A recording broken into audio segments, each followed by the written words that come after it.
Good evening जी सारे ਨੂੰ good evening सारे फैमिली मैंबर्स ਨੂੰ ਕੀ ਹਾਲ ਚਾਲ ਵਧੀਆ ਸਾਰੇ तंदुरुस्त हो कोई दिक्कत तो नहीं हैगी पक्का पक्का बच्चा कह रहा सर बहुत बढ़िया सर आप बताओ क्या हाल चाल आपके मैं भी बहुत बढ़िया हूँ सर आपकी ब्लेसिंग्स हैं आपका प्यार है आपकी दुआएं हैं तंदुरुस्त हूँ बिल्कुल तंदुरुस्त हूँ और बस अपनी दुआओं में याद रखना कि हमेशा तंदुरुस्त रहूं आपके लिए क्लासेस डालता रहूं आपकी सेवा करता रहूं ठीक है। अच्छा इधर सुनना ध्यान से आज मेरा मन कर रहा है कि आज हम स्टूडेंट दरबार का सेशन नंबर 17 स्टार्ट करने से पहले सैलरी की रिवीजन स्टार्ट करने से पहले आज हम एक प्रार्थना करें।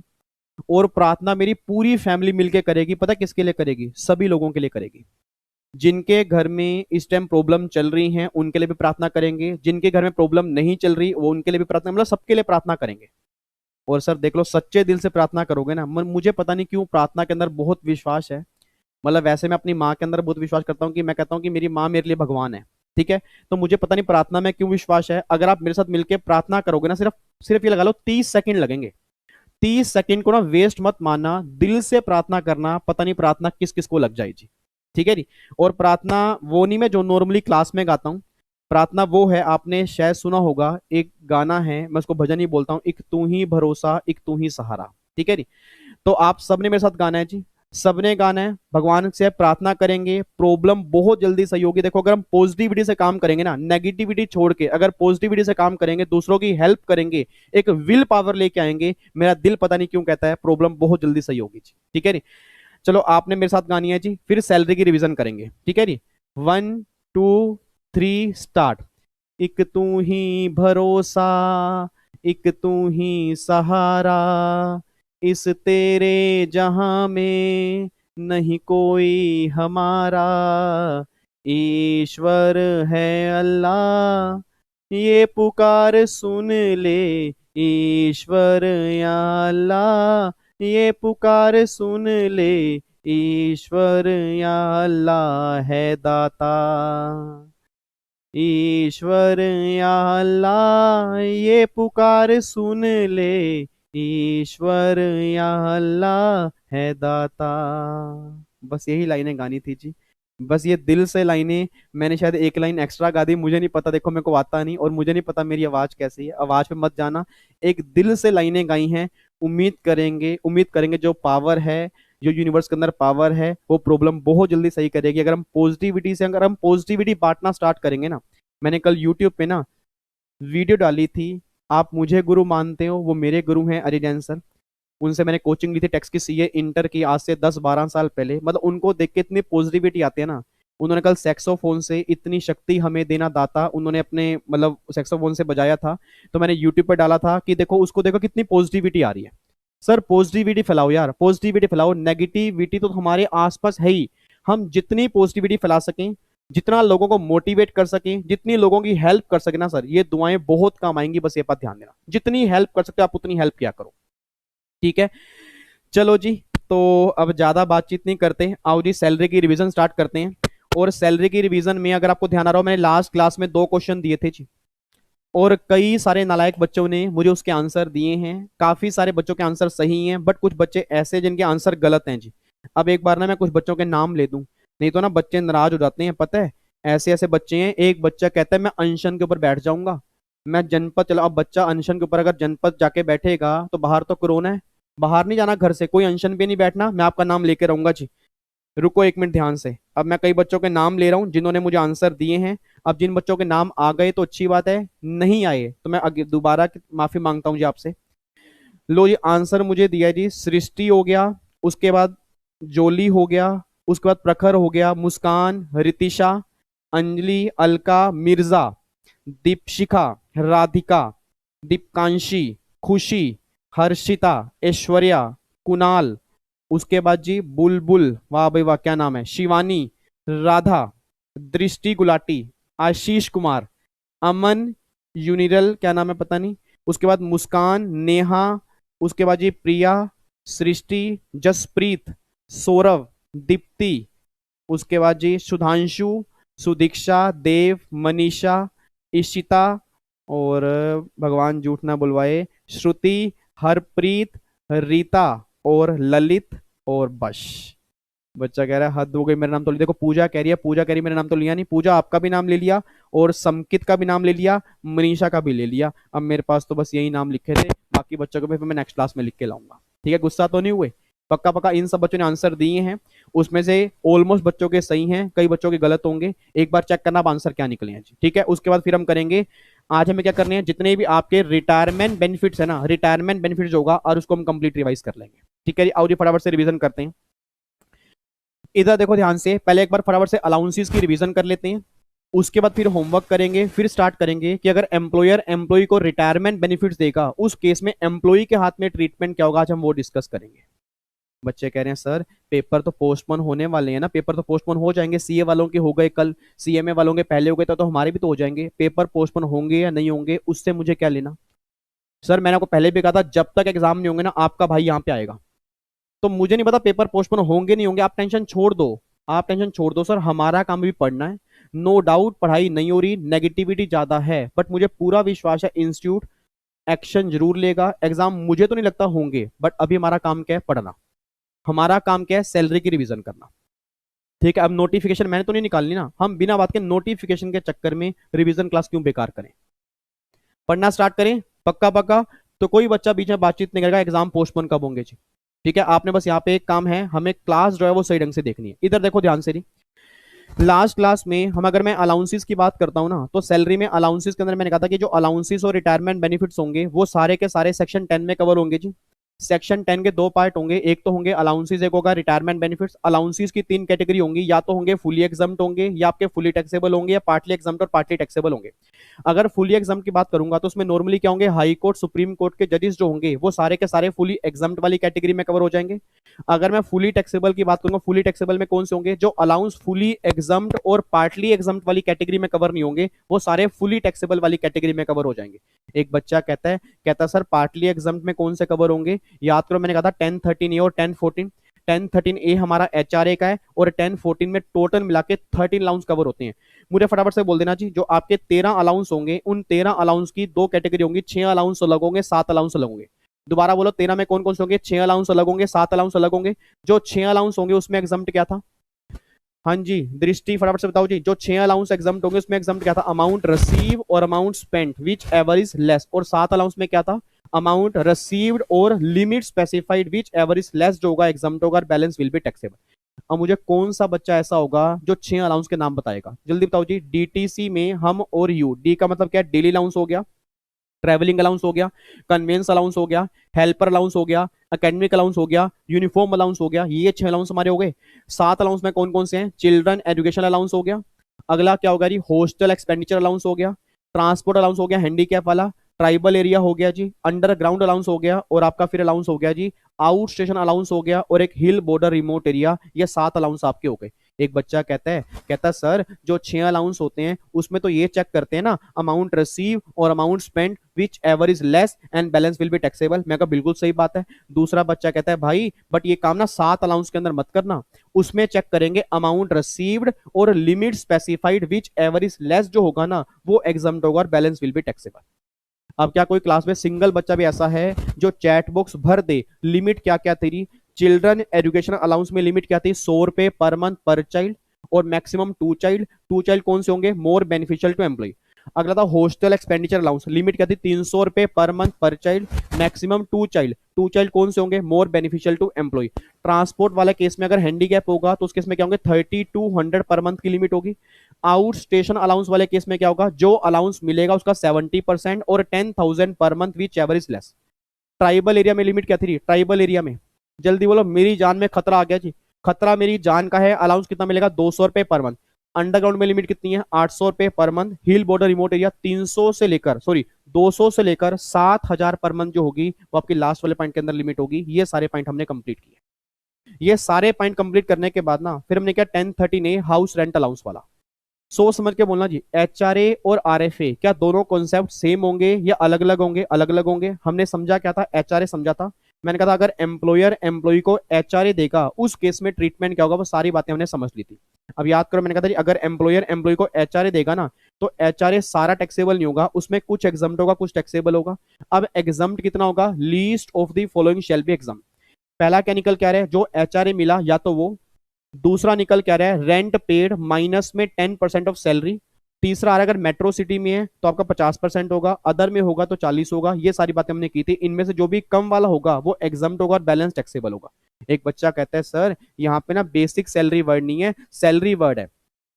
तो सैलरी का मतलब क्या होता है, मैंने कहा याद करो लास्ट रिवीजन क्लास जी। सैलरी का मतलब होता है बेसिक सैलरी प्लस में डीए उठोए वाला प्लस में commission percentage based on turnover. मैं दोबारा बोलूंगा जी, बेसिक सैलरी प्लस में डीए उठोए वाला प्लस में commission percentage based on turnover, इनको मिला के जो सैलरी आएगी ना उसका आप 10% लोगे, और अगर मेट्रो में होगा तो 50% लोगे, अदर वाले केस में 40% लोगे। ये सारी बातें हमने की थी। और एक बात मैंने और कही थी, अगर आपको एचआरए मिला, आपने किराया पे नहीं किया, फुली टैक्सेबल होगा। मतलब आप जितने महीने का किराया पे करोगे कैलकुलेशन उतने ही महीने की होगी। अगर किराया पे नहीं करोगे एग्जम्पशन आपको नहीं मिलेगी। बस ये बात ध्यान देना। तो ये सारी बातें कंप्लीट करने के बाद ना मैंने आपको घर से करने के लिए 2 क्वेश्चन दिए थे। आप बताओ चैट बॉक्स में कौन कौन से बच्चे वो क्वेश्चन करके आए हैं। झूठ मत बोलना, पाप लगेगा आपको जी। जल्दी बताओ जी, चैट बॉक्स में जल्दी बताओ कौन कौन से बच्चे क्वेश्चन करके आए हैं। अब देखते हैं कितनों ने सही किए और कितनों ने गलत किए। बच्चा कह रहा है सर अब हम ना इंटेलिजेंट हो चुके हैं, अब ना हम रिवीजन क्लास डेली देखते हैं और हमारे देख लो सारे क्वेश्चन ऑलमोस्ट सही होंगे। अच्छा अभी देख लेते हैं। आओ जी देखते हैं पहला क्वेश्चन। पहला देखो जी, पहले में क्या था, ट्रैवलिंग अलाउंस था जी। अब ट्रैवलिंग अलाउंस 280 मिला है, 220 खर्चा किया। मेरा पूरी क्लास से क्वेश्चन है। पहली बात क्या, ट्रैवलिंग अलाउंस आपका 6 अलाउंस में कवर होगा 7 में कवर होगा जी। जल्दी बोलो, ट्रैवलिंग अलाउंस आपका 6 में कवर होगा 7 में कवर होगा? 6 में कवर होगा। और अगर ये अलाउंस 6 अलाउंस में कवर होगा तो अमाउंट रिसीव और amount spent which ever is less. अब इनमें से लेस क्या हो गया जी, 220 हो गया। तो 280 में से अगर 220 एग्जम्प्ट होंगे तो 60 रुपए पर मंथ टैक्सेबल होंगे। ये इसका आंसर आएगा।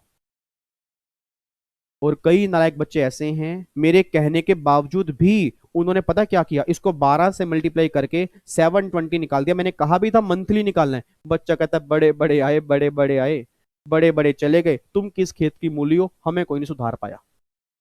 और नालायको, जब मैंने कहा था कि पर मंथ निकालना है तो पर मंथ निकालना है, पर एनम नहीं निकालना। तो कैलकुलेशन सारी मंथली बेस पे करनी थी, कई बच्चों ने एनुअल बेस पे कर दी मेरे कहने के बावजूद भी। ठीक है जी, तो यहाँ पे क्या आएगा, 60 रुपए पर मंथ आएगा। उसके बाद देखो हेल्पर अलाउंस जी। अब ये हेल्पर अलाउंस जो है किस कैटेगरी में कवर होगा, 6 अलाउंस में या 7 अलाउंस में? 6 अलाउंस में कवर होगा। अब अगर ये 6 अलाउंस में कवर होगा तो अमाउंट रिसीव और amount spent which ever is less. अब सोच के बोलना जी, 320 मिले हैं, 350 आपने खर्चा किया, लेस क्या हो गया 320। तो जितना पैसा मिला अगर वही एग्जम्प्ट हो गया तो टैक्सेबल आएगा नील। अब यहाँ पे कई बच्चे ऐसे हैं, उनको मैं बच्चे नहीं बोलूंगा, उनको मैं नालायक बच्चे बोलूंगा। कई नालायक बच्चे ऐसे हैं जो यहाँ पे 30 रुपए टैक्सेबल करके आए हैं। मतलब कमाल की बात देखो सर, इतिहास रच रहे हैं बच्चे। बच्चा कह रहे हैं सर 350 खर्चा किया, 320 मिले, 30 रुपए टैक्सेबल है। टैक्सेबल कैसे होगा सर? अगर अमाउंट रिसीव्ड ज्यादा होगा, एग्जम्पशन कम होगी, तभी तो टैक्सेबल होगा। अब यहाँ पे मिले 320, खर्चा 350 किया, लेस क्या हो गया 320। तो जितना पैसा मिला अगर वही एग्जम्प्ट हो गया तो टैक्सेबल तो नहीं लाएगा ना। सोच के बोलो, 320 मिला, 320 ही एग्जम्पशन मिली है, तो 320 में से 320 माइनस करोगे तो टैक्सेबल तो नील आएगा ना, 30 रुपए नहीं आएगा जी। इसका आंसर बनेगा नील। तो ये सेकंड का आंसर हो गया जी। अगले का देखो जी, आपको चिल्ड्रन एजुकेशन अलाउंस मिला 90 रुपए पर मंथ पर चाइल्ड। अब यहाँ पे चेक करना, ये 7 अलाउंस में कवर है, 6 अलाउंस में कवर नहीं है। हाँ जी, ये 7 अलाउंस में कवर है, 6 अलाउंस में कवर नहीं है। अगर ये 7 अलाउंस में कवर होगा तो अमाउंट स्पेंट मेरे किसी भी काम का नहीं है। तो अमाउंट स्पेंट तो मैं काट रहा हूं, ये मेरे किसी काम का नहीं है। अब अगर ये मेरे किसी काम का नहीं है तो अमाउंट रिसीव्ड और limit specified which ever is less. अब सोच के बोला, 3 बच्चे हैं, पहले बच्चे को मिला, इधर देखो री, पहले बच्चे को मिला 90, दूसरे को मिला 90, तीसरे को मिला 90। एग्जामिशन मिलेगी 2 बच्चों को 100 रुपए पर मंथ पर चाइल्ड। अब पहला बच्चा 90 मिला है, लिमिट 100 की है, पूरा एग्जाम्प्ट हो गया। दूसरे बच्चे को 90 मिला है, लिमिट 100 की है, पूरा एग्जाम्प्ट हो गया। तीसरा बच्चा पूरा टैक्सेबल होगा, तो ये 90 पर मंथ जो होंगे ना ये टैक्सेबल हो जाएंगे।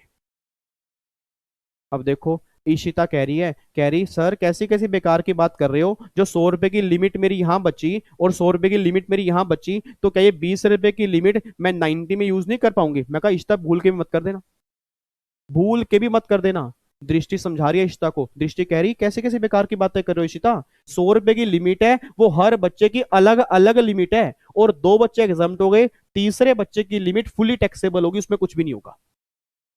मेरी बात समझ में आ रही है जी? तो यहाँ पे तीसरा बच्चा 90 पर मंथ होगा, फुली टैक्सेबल होगा, गलती से भी जो 20 रुपए की लिमिट बैलेंस बची है इसमें यूज मत कर देना। ठीक है जी? तो यहाँ पे कितना आएगा जी, 90 पर मंथ टैक्सेबल निकल के आएगा। ये हमारा तीसरा पॉइंट आ गया जी। आगे देखो जी, फिर अगला आ रहा है ट्राइबल एरिया। हाँ जी, फटाफट से बोलो, ट्राइबल एरिया किस में कवर होगा, 6 में या 7 में? 7 में कवर होगा। लिमिट कितने की है, 200 रुपए की लिमिट है। अमाउंट स्पेंड पहले मैं काट रहा हूं, मिला 280 है, एग्जाम्शन 200 की है। नहीं आ रही बात समझ में? सर मिला 280 है, एग्जाम्शन 200 रुपए की है, तो 80 रुपए पर मंथ क्या हो गया, टैक्सेबल हो गया जी। ये इसका निकल के आ गया। उसके बाद एक और कन्वेंस अलाउंस, ये किस में कवर होगा, 6 में या 7 में? 6 अलाउंस में कवर होगा। Amount received 540, amount spend 480, whichever is less क्या हो गया, 480। तो अगर विच एवर इज लेस 480 है तो 540 में से अगर 480 माइनस कर दूंगा तो 60 रुपए पर मंथ जो होंगे वो टैक्सेबल निकल के आ जाएंगे। तो भैया सिंपल सा फंडा ये निकल के आ रहा है कि 540 में से 480 माइनस करोगे, 60 रुपए पर मंथ हो गए टैक्सेबल। ये इसका आंसर निकल के आएगा। आगे देखो जी, हॉस्टल एक्सपेंडिचर अलाउंस कितना आ गया, 340 पर मंथ पर चाइल्ड है। 300 रुपए अमाउंट स्पेंड है, 300 मेरे किसी काम के नहीं है, क्योंकि अमाउंट स्पेंड इस केस में चेक नहीं करेंगे, क्योंकि ये वाला अलाउंस जो है वो 7 कैटेगरी में कवर हो रहा है।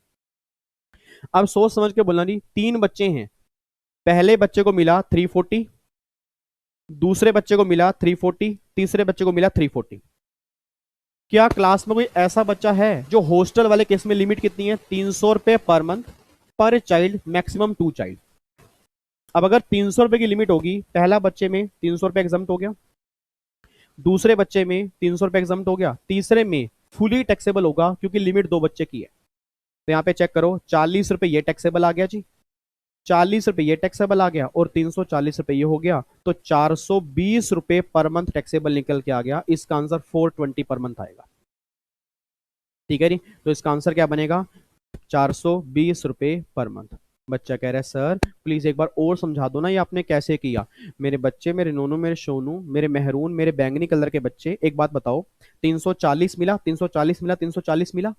अब इसमें आपने सोच के बोला लिमिट आपकी 300 की है। अब अगर 340 में से 300 एग्जाम्प्ट कर दोगे तो 40 रुपए टैक्सेबल बचेगा ना। यहाँ 40 टैक्सेबल बचा, यहाँ 40 टैक्सेबल बचा, यहाँ 340 टैक्सेबल बचा। ये पूरा क्यों टैक्सेबल बचा, क्योंकि लिमिट आपकी 2 बच्चे की है, तीसरा बच्चा फुली टैक्सेबल होगा। तो 340 प्लस 40 प्लस 40 कितना हो गया, 420 हो गया। 420 आपके हाथ में टैक्सेबल आ गया जी। कोई दिक्कत तो नहीं है? पक्का पक्का। अगला देखो जी, अगला पॉइंट फिर क्या रह रही, यूनिफॉर्म अलाउंस 6 वाले में कवर होगा जी। Amount received 280, amount spend 320, whichever is less क्या बन गई, 280। तो जितना अलाउंस मिला, जितना अलाउंस मिला वही एग्जम्प्ट हो गया, तो टैक्सेबल कितना हो गया जी, नील। इस केस में भी कुछ भी टैक्सेबल निकल के नहीं आएगा। आगे देखो, अंडरग्राउंड जी, अंडरग्राउंड में लिमिट कितनी है, 800 रुपए की। हाँ जी, अंडरग्राउंड में लिमिट कितनी है, 800 रुपए की। मिला कितने हैं, 720 रुपए, तो सारा ही एग्जाम्प्ट हो जाएगा। अमाउंट स्पेंड मेरे किसी काम का है ही नहीं, तो टैक्सेबल यहाँ पे भी कितना होगा, नील होगा जी। अब मुझे नहीं पता कितने बच्चों के सारे सही हैं। अब जिन जिनके सारे सही हैं, जिन जिनके सारे सही हैं, वाकई आपने कमाल कर दिया। इट मींस आपको रिवीजन क्लास समझ में आ रही है। जिन जिनके सिंगल में भी गलती है ना, सिंगल के अंदर भी गलती है, तो वो बहुत गलत बात है। इसमें गलती नहीं होनी चाहिए सर। बाकी हम कई सारे क्वेश्चन अभी करेंगे सर, मैंने कहा ना कई सारे एमसीक्यूज अभी करेंगे। ये सिर्फ मैंने क्यों दिया आपको होमवर्क, ताकि आपको क्लैरिटी हो कि अलाउंस वाला केस करते कैसे हैं। ठीक है जी, एक बार चेक कर लेना इसके आंसर। कोई डाउट हो कमेंट बॉक्स में डाल देना, या डाउट सेशन जब होगा उसमें पूछ लेना जी। उम्मीद करूंगा वैसे कोई डाउट आपको होगा नहीं। आगे चले जी, पक्का पक्का, कोई दिक्कत तो नहीं है। लो जी, इधर सुना ध्यान से। अब जाके होमवर्क नंबर 1 जो है ना, ये हमारा कंप्लीट हो गया। अब अगर मैं होमवर्क नंबर 2 में आऊंगा, होमवर्क नंबर 2 हमारा था जी हाउस रेंट अलाउंस का। अब बच्चा ये बात कहता है सर, मैंने कहा हाँ, कहता सर एचआरए का ना, एचआरए का क्वेश्चन करने से पहले ना एक बार ना आप हमें दोबारा से प्रोविजन बता दो। अब पहले प्रोविजन सुनो, प्रोविजन क्या कहता है। सेक्शन 10(13)A ये बात कहता है कि अगर एम्प्लॉयर एम्प्लॉय को एचआरए देगा तो एम्प्लॉय के हाथ में ट्रीटमेंट क्या होगा, जितना एचआरए मिलेगा, मैं दोबारा बोल रहा हूं जी, जितना एचआरए मिलेगा उसमें से least of the following exempt हो जाएगा और बैलेंस टैक्सेबल हो जाएगा। सर एक बार दोबारा से, एक बार दोबारा से, मैं दोबारा बोलूंगा। जितना एचआरए मिलेगा, जितना भी एचआरए मिलेगा उसमें से least of the following exempt हो जाएगा और बैलेंस विल बी टैक्सेबल। अब किसमें से लीस्ट? गवर्नमेंट कहती पहला जितना एचआरए मिला या तो वो, दूसरा रेंट पेड माइनस में 10% ऑफ सैलरी, और तीसरा अगर मेट्रो सिटी में घर है तो 50%, अगर अदर सिटी में तो 40%, इनमें से कम वाला एग्जम्प्ट होगा और बैलेंस आपके हाथ में टैक्सेबल होगा। अब बच्चा कहता है सर ये हमने घर से ना क्वेश्चन करने की ट्राई की थी, हमें पक्का नहीं है हमारा सही है या नहीं है, बट हमने ट्राई जरूर की थी। आओ जी एक बार करते हैं। अब एक बात बताओ जी, बेसिक सैलरी 25,000 पर मंथ है, डीए इस सैलरी का 40% है, और जो 40 डीए निकल के आएगा उसका 30% जो है वो उठोई वाला है। कमीशन 500 पर मंथ है, बोनस 1000 पर मंथ है, एचआरए मिला 20,000, रेंट पेड 12,000 पर मंथ है वगैरह। एचआरए कितना टैक्सेबल होगा वो बता दो जी। ऐसा करते हैं, सबसे पहले ना एग्जम्पशन की बात करते हैं। एग्जम्पशन कितनी मिलेगी? Least of the following shall B exempt. पहला क्या निकल के आएगा? Actual HRA received. एक्चुअल कितना मिला जी? 20,000। एक्चुअल मिला 20,000, लो जी ये लिख लिया। फिर दूसरा निकल क्या रहा है? रेंट पेड माइनस में 10% ऑफ सैलरी। हाँ जी, रेंट पेड माइनस में 10% ऑफ सैलरी। रेंट पेड कितना है जी? 12,000 माइनस में 10% ऑफ सैलरी। अब अगर सैलरी का 10% लेना है, वो बेसिक का नहीं कह रहा, कह रहा सैलरी का 10%। सैलरी कैसे निकलेगी दोबारा बोलो? बेसिक सैलरी प्लस में डीए उठोए वाला प्लस में commission percentage based on turnover. अब बच्चा कहता है सर बेसिक सैलरी 25,000 है, मैं कहा बिल्कुल सही बात है 25,000 है। डीए आपका है 40% बेसिक सैलरी का, तो अगर 25,000 का 40% निकालूंगा 10,000 बनेगा, तो मेरी पूरी क्लास बोल दो क्या डीए 10,000 लूंगा? बोल दो यार, क्या डीए 10,000 लूंगा या 10,000 का 30% लूंगा? सर 10,000 का 30% लूंगा। नहीं आ रही मेरी बात समझ में? सर वो कह रहा है डीए जो है वो बेसिक सैलरी का 40% है, और जो 40% डीए निकल के आएगा उसका 30% जो होगा वो आपका उठोए वाला होगा। तो भैया 10,000 आ गया डीए, उस 10,000 का 30 कितना बन गया? 3,000 पे ऐसा डीए होगा जो उठोए वाला होगा। तो भैया अब यहां पे 3,000 पे ये आ गया डीए। कमीशन मैं नहीं लूंगा जी। नहीं यार ये बात समझ में? कमीशन नहीं लूंगा, क्यों? क्योंकि कमीशन फिक्स वाली है, अगर टर्नओवर वाली होती फिर मैं लेता। सर साफ साफ लिखा था commission percentage based on turnover. अगर कमीशन टर्नओवर वाली होगी तो लोगे, फिक्स कमीशन जो होगी वो कंसीडर नहीं करोगे। तो चेक करो अब मेरी सैलरी कितनी आ गई जी? 28,000 पे आ गई। 28,000 आ गई जी। अब अगर 28,000 सैलरी है, इसका 10% कितना आएगा जी? 2,800 रुपये। ये आएगा 2,800 रुपये। और तीसरा सैलरी का 50%। एरिया बताया जी? एरिया मेरे ख्याल से शायद मैंने कहा था, मैंने मेट्रो सिटी कहा था शायद, मेट्रो सिटी कहा था ना, तो ये 14,000 पे ये निकल के आ गया। अब यहाँ पे 12,000 में से अगर 2,800 माइनस करूंगा तो ये आ गया 9,200। ये 9,200 आ गया, तो लीस्ट क्या बन गया जल्दी बोलो? विच एवर इज लेस क्या बन गया? 9,200। तो 20,000 में से अब 20,000 मिला, उसमें से 9,200 एग्जम्प्ट हो गया, क्योंकि लेस क्या बनेगा? 9,200। तो 20,000 में से अगर 9,200 माइनस करूंगा तो 10,800 रुपये एचआरए टैक्सेबल निकल के आ गया। बताओ इस क्वेश्चन में क्या था सर? गिरा हुआ क्वेश्चन था, गिरा हुआ क्वेश्चन था जी, उठाना पड़ रहा है। किन किन बच्चों के दोनों क्वेश्चन सही हैं? हाँ नहीं, किन किन बच्चों के दोनों क्वेश्चन सही हैं? एक बच्चा तो कह रहा है यस यस मेरे दोनों सही हैं। ओ माय गॉड, खुशी देखो बच्चे के चेहरे पे, दोनों सही हैं। पक्का पक्का, कोई दिक्कत तो नहीं है? तो अब यहां तक रिवीजन कंप्लीट हो चुकी है। अभी तक हमने सेक्शन 15 कंप्लीट कर लिया, सेक्शन 16 की डिडक्शन कंप्लीट कर ली, सेक्शन 10 में अलाउंसेस वाला पोर्शन कंप्लीट हो गया। अभी तक हमारा ये कंप्लीट हो चुका है जी। अगर बाकी किसी बच्चे को एचआरए में अभी भी डाउट है तो या तो कमेंट बॉक्स में डाल देना, या जब हम काफी सारे एमसीक्यूज और करेंगे उस एमसीक्यूज में एचआरए वाले क्वेश्चंस होंगे, उम्मीद करूंगा वहां पे आपके डाउट सारे खत्म हो जाएंगे। ठीक है, बट अगर फिर भी डाउट है, अगर थोड़ा बहुत डाउट है, कमेंट बॉक्स में डाल देना जी। अगर कोई बच्चा रिप्लाई कर सकता है तो उनका रिप्लाई कर देना, नहीं तो मैं बता दूंगा उस डाउट्स का रिप्लाई क्या होगा। ठीक है, लो जी अब जाके मैं यहां तक फिर अपना पैकअप कर रहा हूं।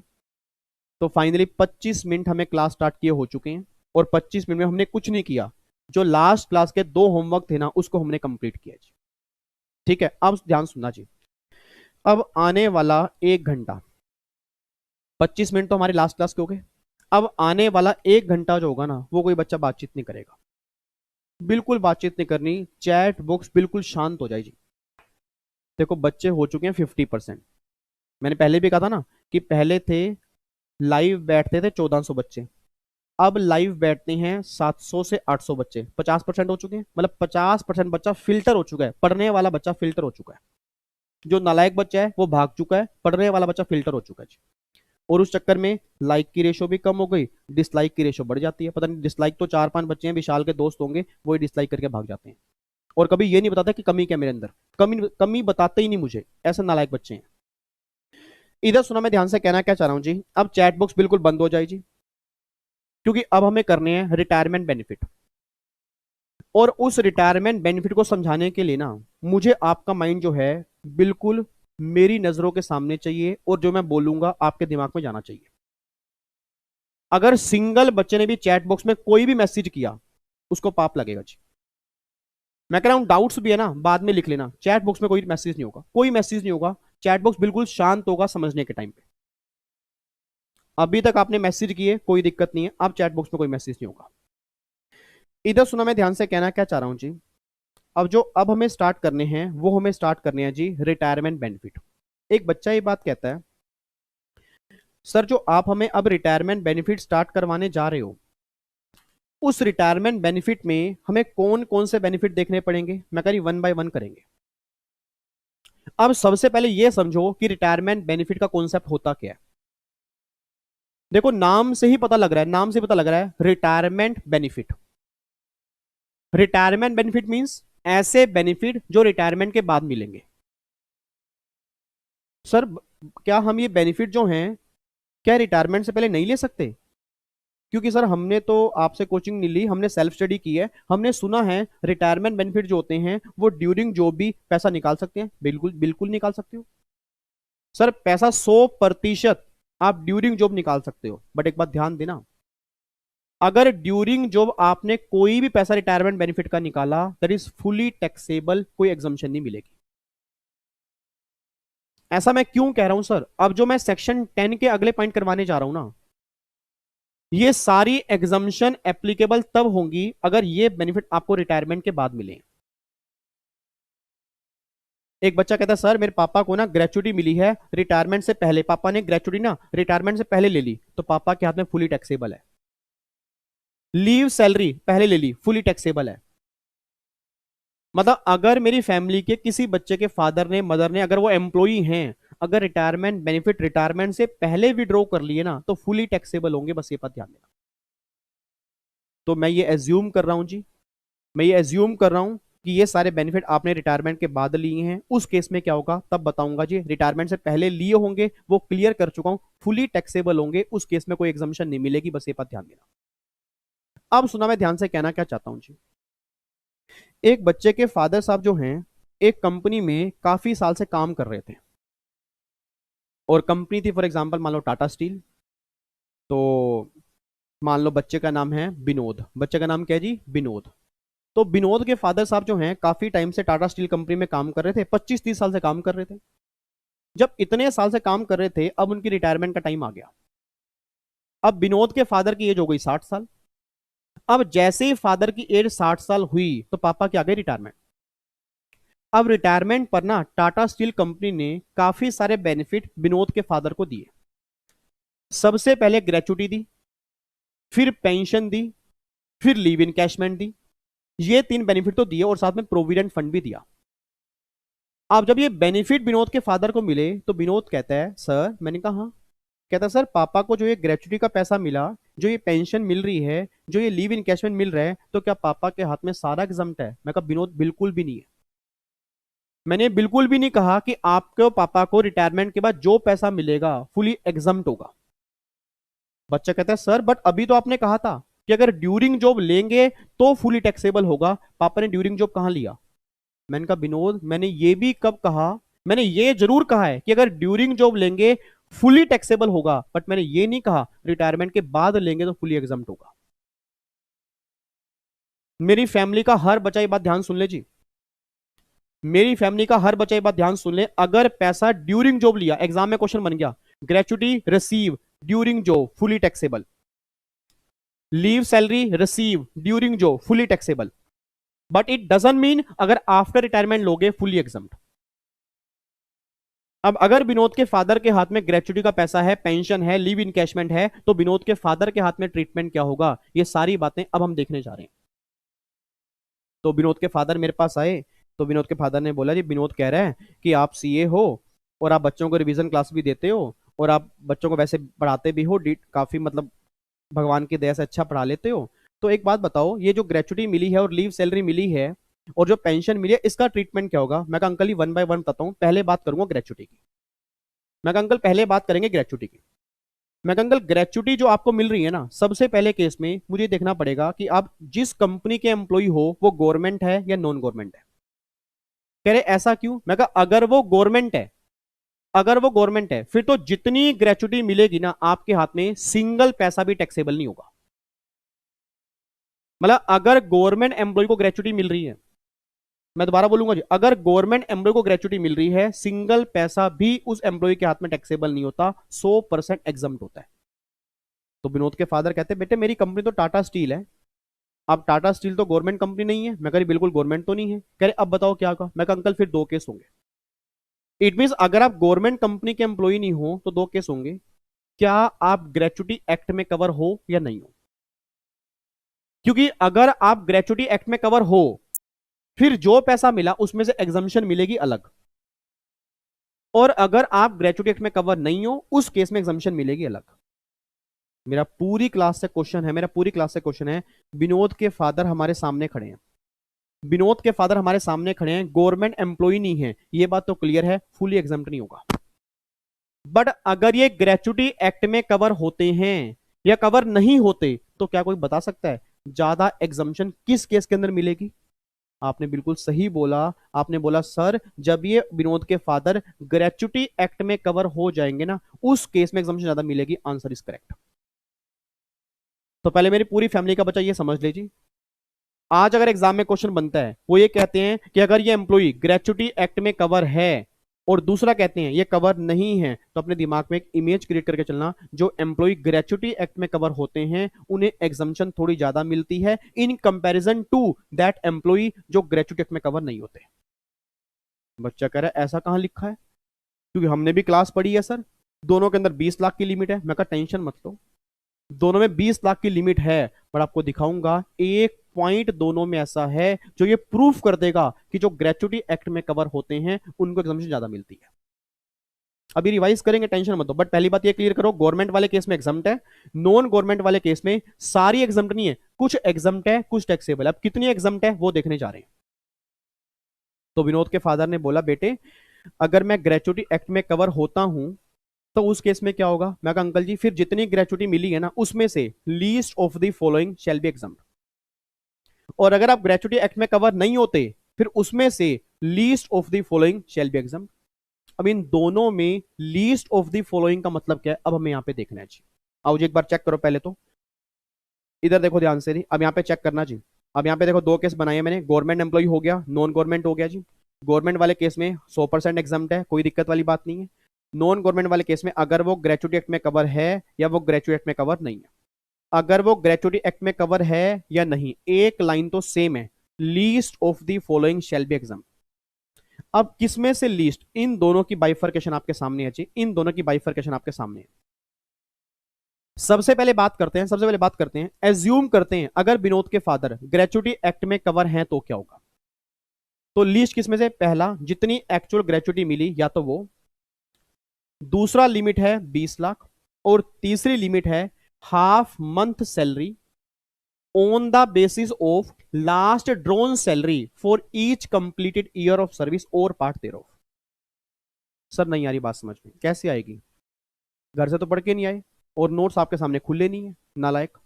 मैंने कहा भी था एक बार रिटायरमेंट बेनिफिट पढ़ के आना सर। कई बच्चे तो ऐसे उठ के रहते हैं, आज मैया का जगराता, आज मैया का जगराता, दर्शन पाएंगे, आएगी शेरों वाली माता, दर्शन पाएंगे। मतलब कई बच्चे तो बाबा जी के प्रवचन सुनने आते हैं, विवेक सर ही कराएंगे सारा कुछ, और कम से कम एक बार पहले पढ़ के तो आ जाते हैं। अगर एक बार पढ़ के आए होते ना, देखना कितना बढ़िया समझ में आता। एक बार चेक करो, नोट्स चेक करो, नोट्स चेक करो। आपने तीसरे पॉइंट में ये लिखा होगा, half month salary on the basis of last drawn salary for each completed year of service और पार्ट देयर ऑफ। अब बच्चा कहता है सर आपने यहाँ पे तो लिखा नहीं, यहाँ पे मैंने इसलिए नहीं लिखा, उस लाइन को मैंने ब्रेक कर दिया, जो तीसरा पॉइंट लिखा है ना उस लाइन को मैंने ब्रेक कर दिया जी। हाफ मंथ का मतलब, हाफ मंथ का मतलब गवर्नमेंट कहती है 15/26। 15/26 मीन एक महीने में 4 संडे होते हैं, 4 संडे बाहर निकाल दो, 15/26 काउंट करो। Half month salary multiply last drone salary और मल्टीप्लाई जितने साल आपके फादर ने उस कंपनी में काम किया होगा वो और पार्ट दे रहा। और पार्ट का मतलब होता है अगर आपके फादर ने 6 महीने से ज्यादा अगर एक दिन भी उस कंपनी में काम किया तो पूरा साल काउंट करेंगे। और विनोद के फादर कहते हैं विवेक विवेक विवेक ये तूने क्या बोला, मतलब मैंने उस कंपनी में 30 साल 11 महीने काम किया है तो कितने साल काउंट करूंगा। मैं कहा अंकल जी 31 साल काउंट करोगे, क्योंकि अगर आप ग्रेचुटी एक्ट में कवर हो, अगर आप ग्रेजुएट में कवर हो, अगर आप 6 महीने से एक दिन भी ऊपर काम करते हो तो पूरा साल काउंट होगा। करे अच्छा, मतलब विवेक अगर मैं 31 साल, अगर मैं 30 साल 7 महीने काम करता तो मैं कहा तो भी 31 होते, 8 महीने 31 होते, 9 महीने 31 होते, 10 महीने 31 होते, 11 महीने 31 होते। मैंने बोला अंकल जी अगर 30 साल 6 महीने एक दिन भी काम करते ना तो भी मैं कैलकुलेशन 31 साल की करता। कहते अच्छा तो ये होता है और पार्ट का मतलब। मैं कहा यस। तो पहली बात तो ये समझ लो रही, जितने एम्प्लॉई, हेलो इधर देखो ध्यान से, जितने एम्प्लॉई ग्रेचुटी एक्ट में कवर हैं, जो एम्प्लॉई ग्रेचुटी एक्ट में कवर हैं उसमें least of the following shall be exempt. पहला आएगा एक्चुअल, दूसरा आएगा 20 लाख, तीसरा आएगा 15/26 multiply last drone salary multiply जितने साल भी आपकी कंपनी में काम किया होगा वो और पार्ट, उससे मल्टीप्लाई करके आपका तीसरा अमाउंट आ जाएगा। आपके बच्चे ये कंफ्यूज हो रहे हैं सर ये कैसे निकलेगा, ये कैसे निकलेगा। टेंशन मत लो सर, टेंशन मत लो बिल्कुल भी। मैंने कहा था कि हम क्वेश्चन प्रैक्टिस करेंगे, ठीक है। अभी हमें क्वेश्चन प्रैक्टिस करने हैं, अभी हमारा मेन काम क्या है, पहले प्रोविजन क्लियर करना। तो पहले विनोद के फादर की कंफ्यूजन तो दूर करें कि अगर उनके उनके दिमाग में ये आ रहा है कि अगर मैं ग्रेचुटी एक्ट में कवर होता हूं तो एग्जामिशन क्या मिलेगी, पहले वो तो दूर करें। तो अंकल अगर आप ग्रेचुटी एक्ट में कवर होते हो तो आप वाले केस में एग्जामिशन ये है, और अगर ग्रेचुटी एक्ट में कवर नहीं होते तो पहले 2 पॉइंट तो सेम होंगे, उसमें कोई दिक्कत नहीं है। उसमें एक्चुअल यहां भी आएगा, 20 लाख यहां भी है, फर्क तीसरे में है। तीसरे में है half month salary on the basis of last 10 month average salary for each completed year of service. यहां पे और पार्ट नहीं है। और यहां पे हाफ मंथ का मतलब 15/30 है, याद करो क्लास में आपने किया था। उसके बाद जी लास्ट 10 मंथ सैलरी, अब जितनी भी लास्ट 10 मंथ की सैलरी है उसका आप एवरेज निकाल लो, उस एवरेज को निकालने के बाद आप यहां पे लिख दोगे और मल्टीप्लाई कर दोगे जितने साल आपने उस कंपनी में काम किया होगा वही साल आएंगे।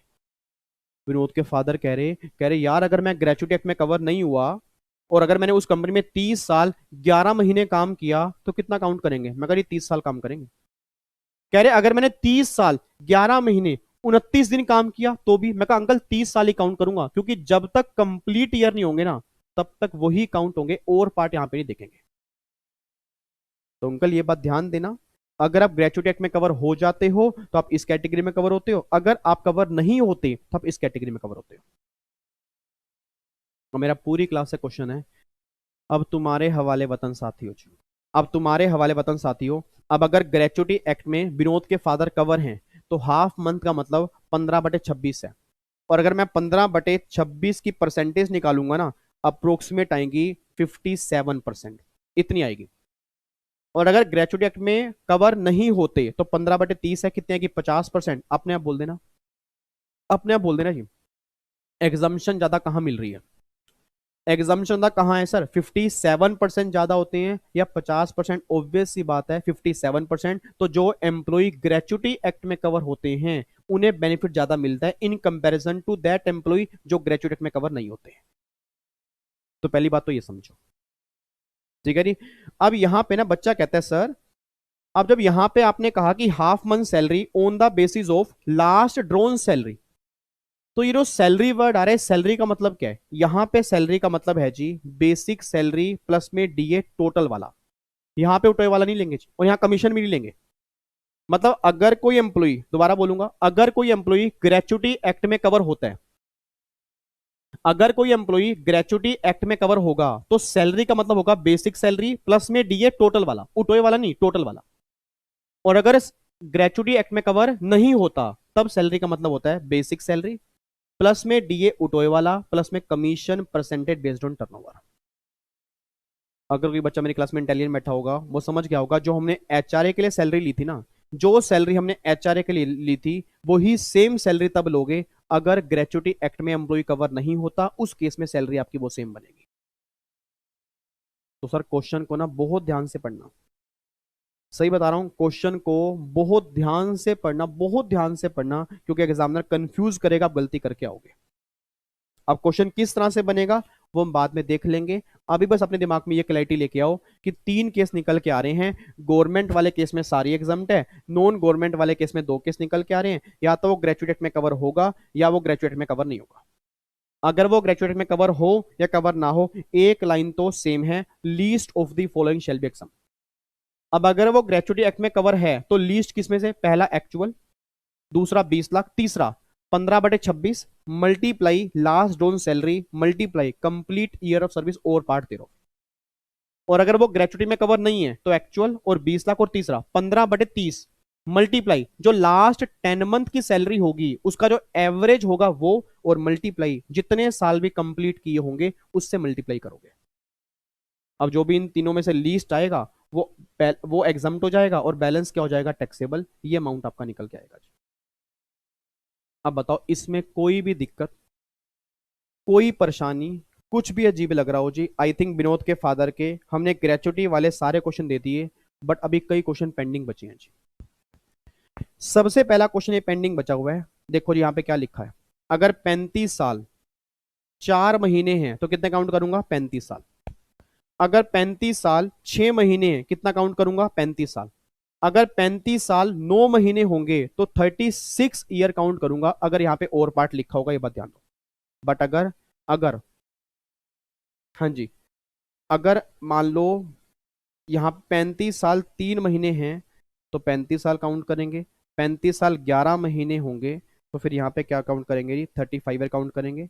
अब यहाँ पे देखो ये क्या लिखा है, in case if fraction is more than 6 month it should be ignore. यहाँ पे ना मोर देन नहीं आएगा, यहाँ एक बार सही करना पड़ेगा।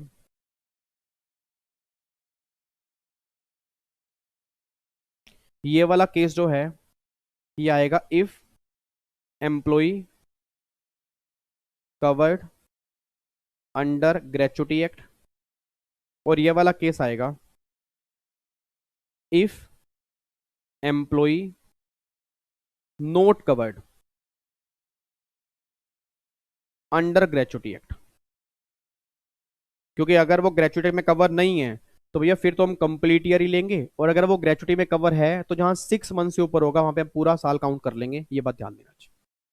ठीक है जी। अब आगे देखो जी, अब मैंने क्या लिखा, देखो ग्रेचुटी अगर ड्यूरिंग जॉब, हाँ जी ग्रेचुटी अगर ड्यूरिंग जॉब मिल रही है तो क्या होगा, फुली टैक्सेबल होगा। आपको मैंने पहले भी कहा था अगर रिटायरमेंट बेनिफिट आप ड्यूरिंग जॉब लोगे तो पूरा पैसा टैक्सेबल होगा, बस ये बात ध्यान देना। तो ग्रेचुटी वाले केस में सिंगल एग्जाम्पशन नहीं मिलेगी अगर आपने ड्यूरिंग जॉब लिया, ये बात ध्यान दो। अच्छा अगले दोनों पॉइंट ना, अगले दोनों पॉइंट थोड़े ध्यान सुनना। अगले दोनों पॉइंट है क्या, एक बात में सोच के बताना, एक बात में सोच के बताओ।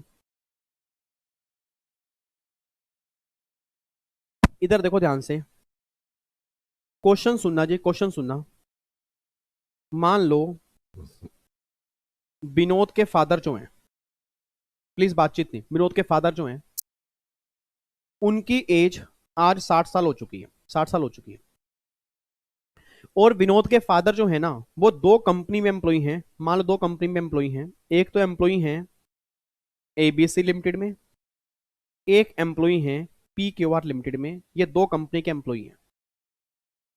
और दोनों कंपनी से एक साथ रिटायरमेंट ले रहे हैं, मतलब रिटायरमेंट यहां भी इस टाइम है, रिटायरमेंट यहां भी इस टाइम है। इस कंपनी ने विनोद के फादर को ग्रेचुटी दी है 12 लाख,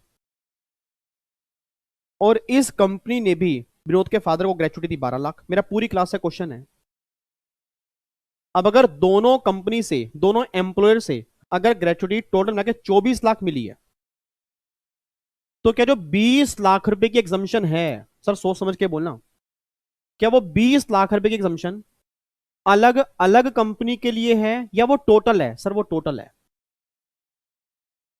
आप में से कई नालायक बच्चे ऐसे होंगे जो ये समझ के बैठ जाते हैं कि 20 लाख रुपए की लिमिट जो है वो हर कंपनी के लिए। Answer is no. और ये बात मैं नहीं कह रहा सर, ये बात मैं नहीं कह रहा, ये बात लॉ में लिखी हुई है कि अगर एक employee more than one employer के यहां पे काम कर रहा है और दोनों में से एक साथ रिटायरमेंट लेता है, तो जो लिमिट मैक्सिमम एप्लीकेबल होगी वो 20 लाख की होगी, उससे ऊपर की नहीं होगी। तो 20 लाख रुपए की लिमिट आपकी पूरी कंपनीज को मिला के है, बस ये बात ध्यान देना। आपके एग्जाम में कोई बड़ी बात नहीं सर, एमसीक्यूज में क्वेश्चन बन जाए। क्वेश्चन क्या बन जाए, यहां से मिले 12 लाख, यहां से मिले 12 लाख, बताओ एग्जाम कितने होंगे? बच्चा पता क्या बोलेगा? 24 लाख। वो बोलेगा 20 लाख यहाँ की लिमिट है, 20 लाख यहाँ लिमिट है। एग्जामिनर बोलेगा बच्चा प्रैक्टिकल है, दोबारा आना चाहिए, एक और अटेम्प्ट आपको दे देगा वो। मैं कह रहा हूं एम्प्लॉय जितनी मर्जी कंपनी में काम करे, एम्प्लॉय जितनी मर्जी कंपनी में काम करे, 20 लाख की लिमिट से ऊपर एग्जामिशन नहीं मिलेगी, ये बात ध्यान देना। ग्रेचुटी वाले केस में हाईएस्ट लिमिट जो है वो 20 लाख है, इससे ऊपर की नहीं है। ये बात क्लियर है जी? एक क्वेश्चन तो हो गया, ये एक क्वेश्चन ये हो गया। अब दूसरा क्वेश्चन ये है, क्या नाम है आपका? क्या नाम है आपका? हर्षित। हर्षित कह रहा है सर, दूसरा क्वेश्चन मेरा ये है, कहता सर मान लो विनोद के फादर जो है ना, मान लो विनोद के फादर जो हैं दो कंपनी में काम कर रहे हैं। मैं कहा ठीक है हर्षित। कह रहा सर एक कंपनी मान लो है एबीसी लिमिटेड और दूसरी कंपनी मान लो है पीक्यूआर लिमिटेड। मैं कहा बिल्कुल सही बात है।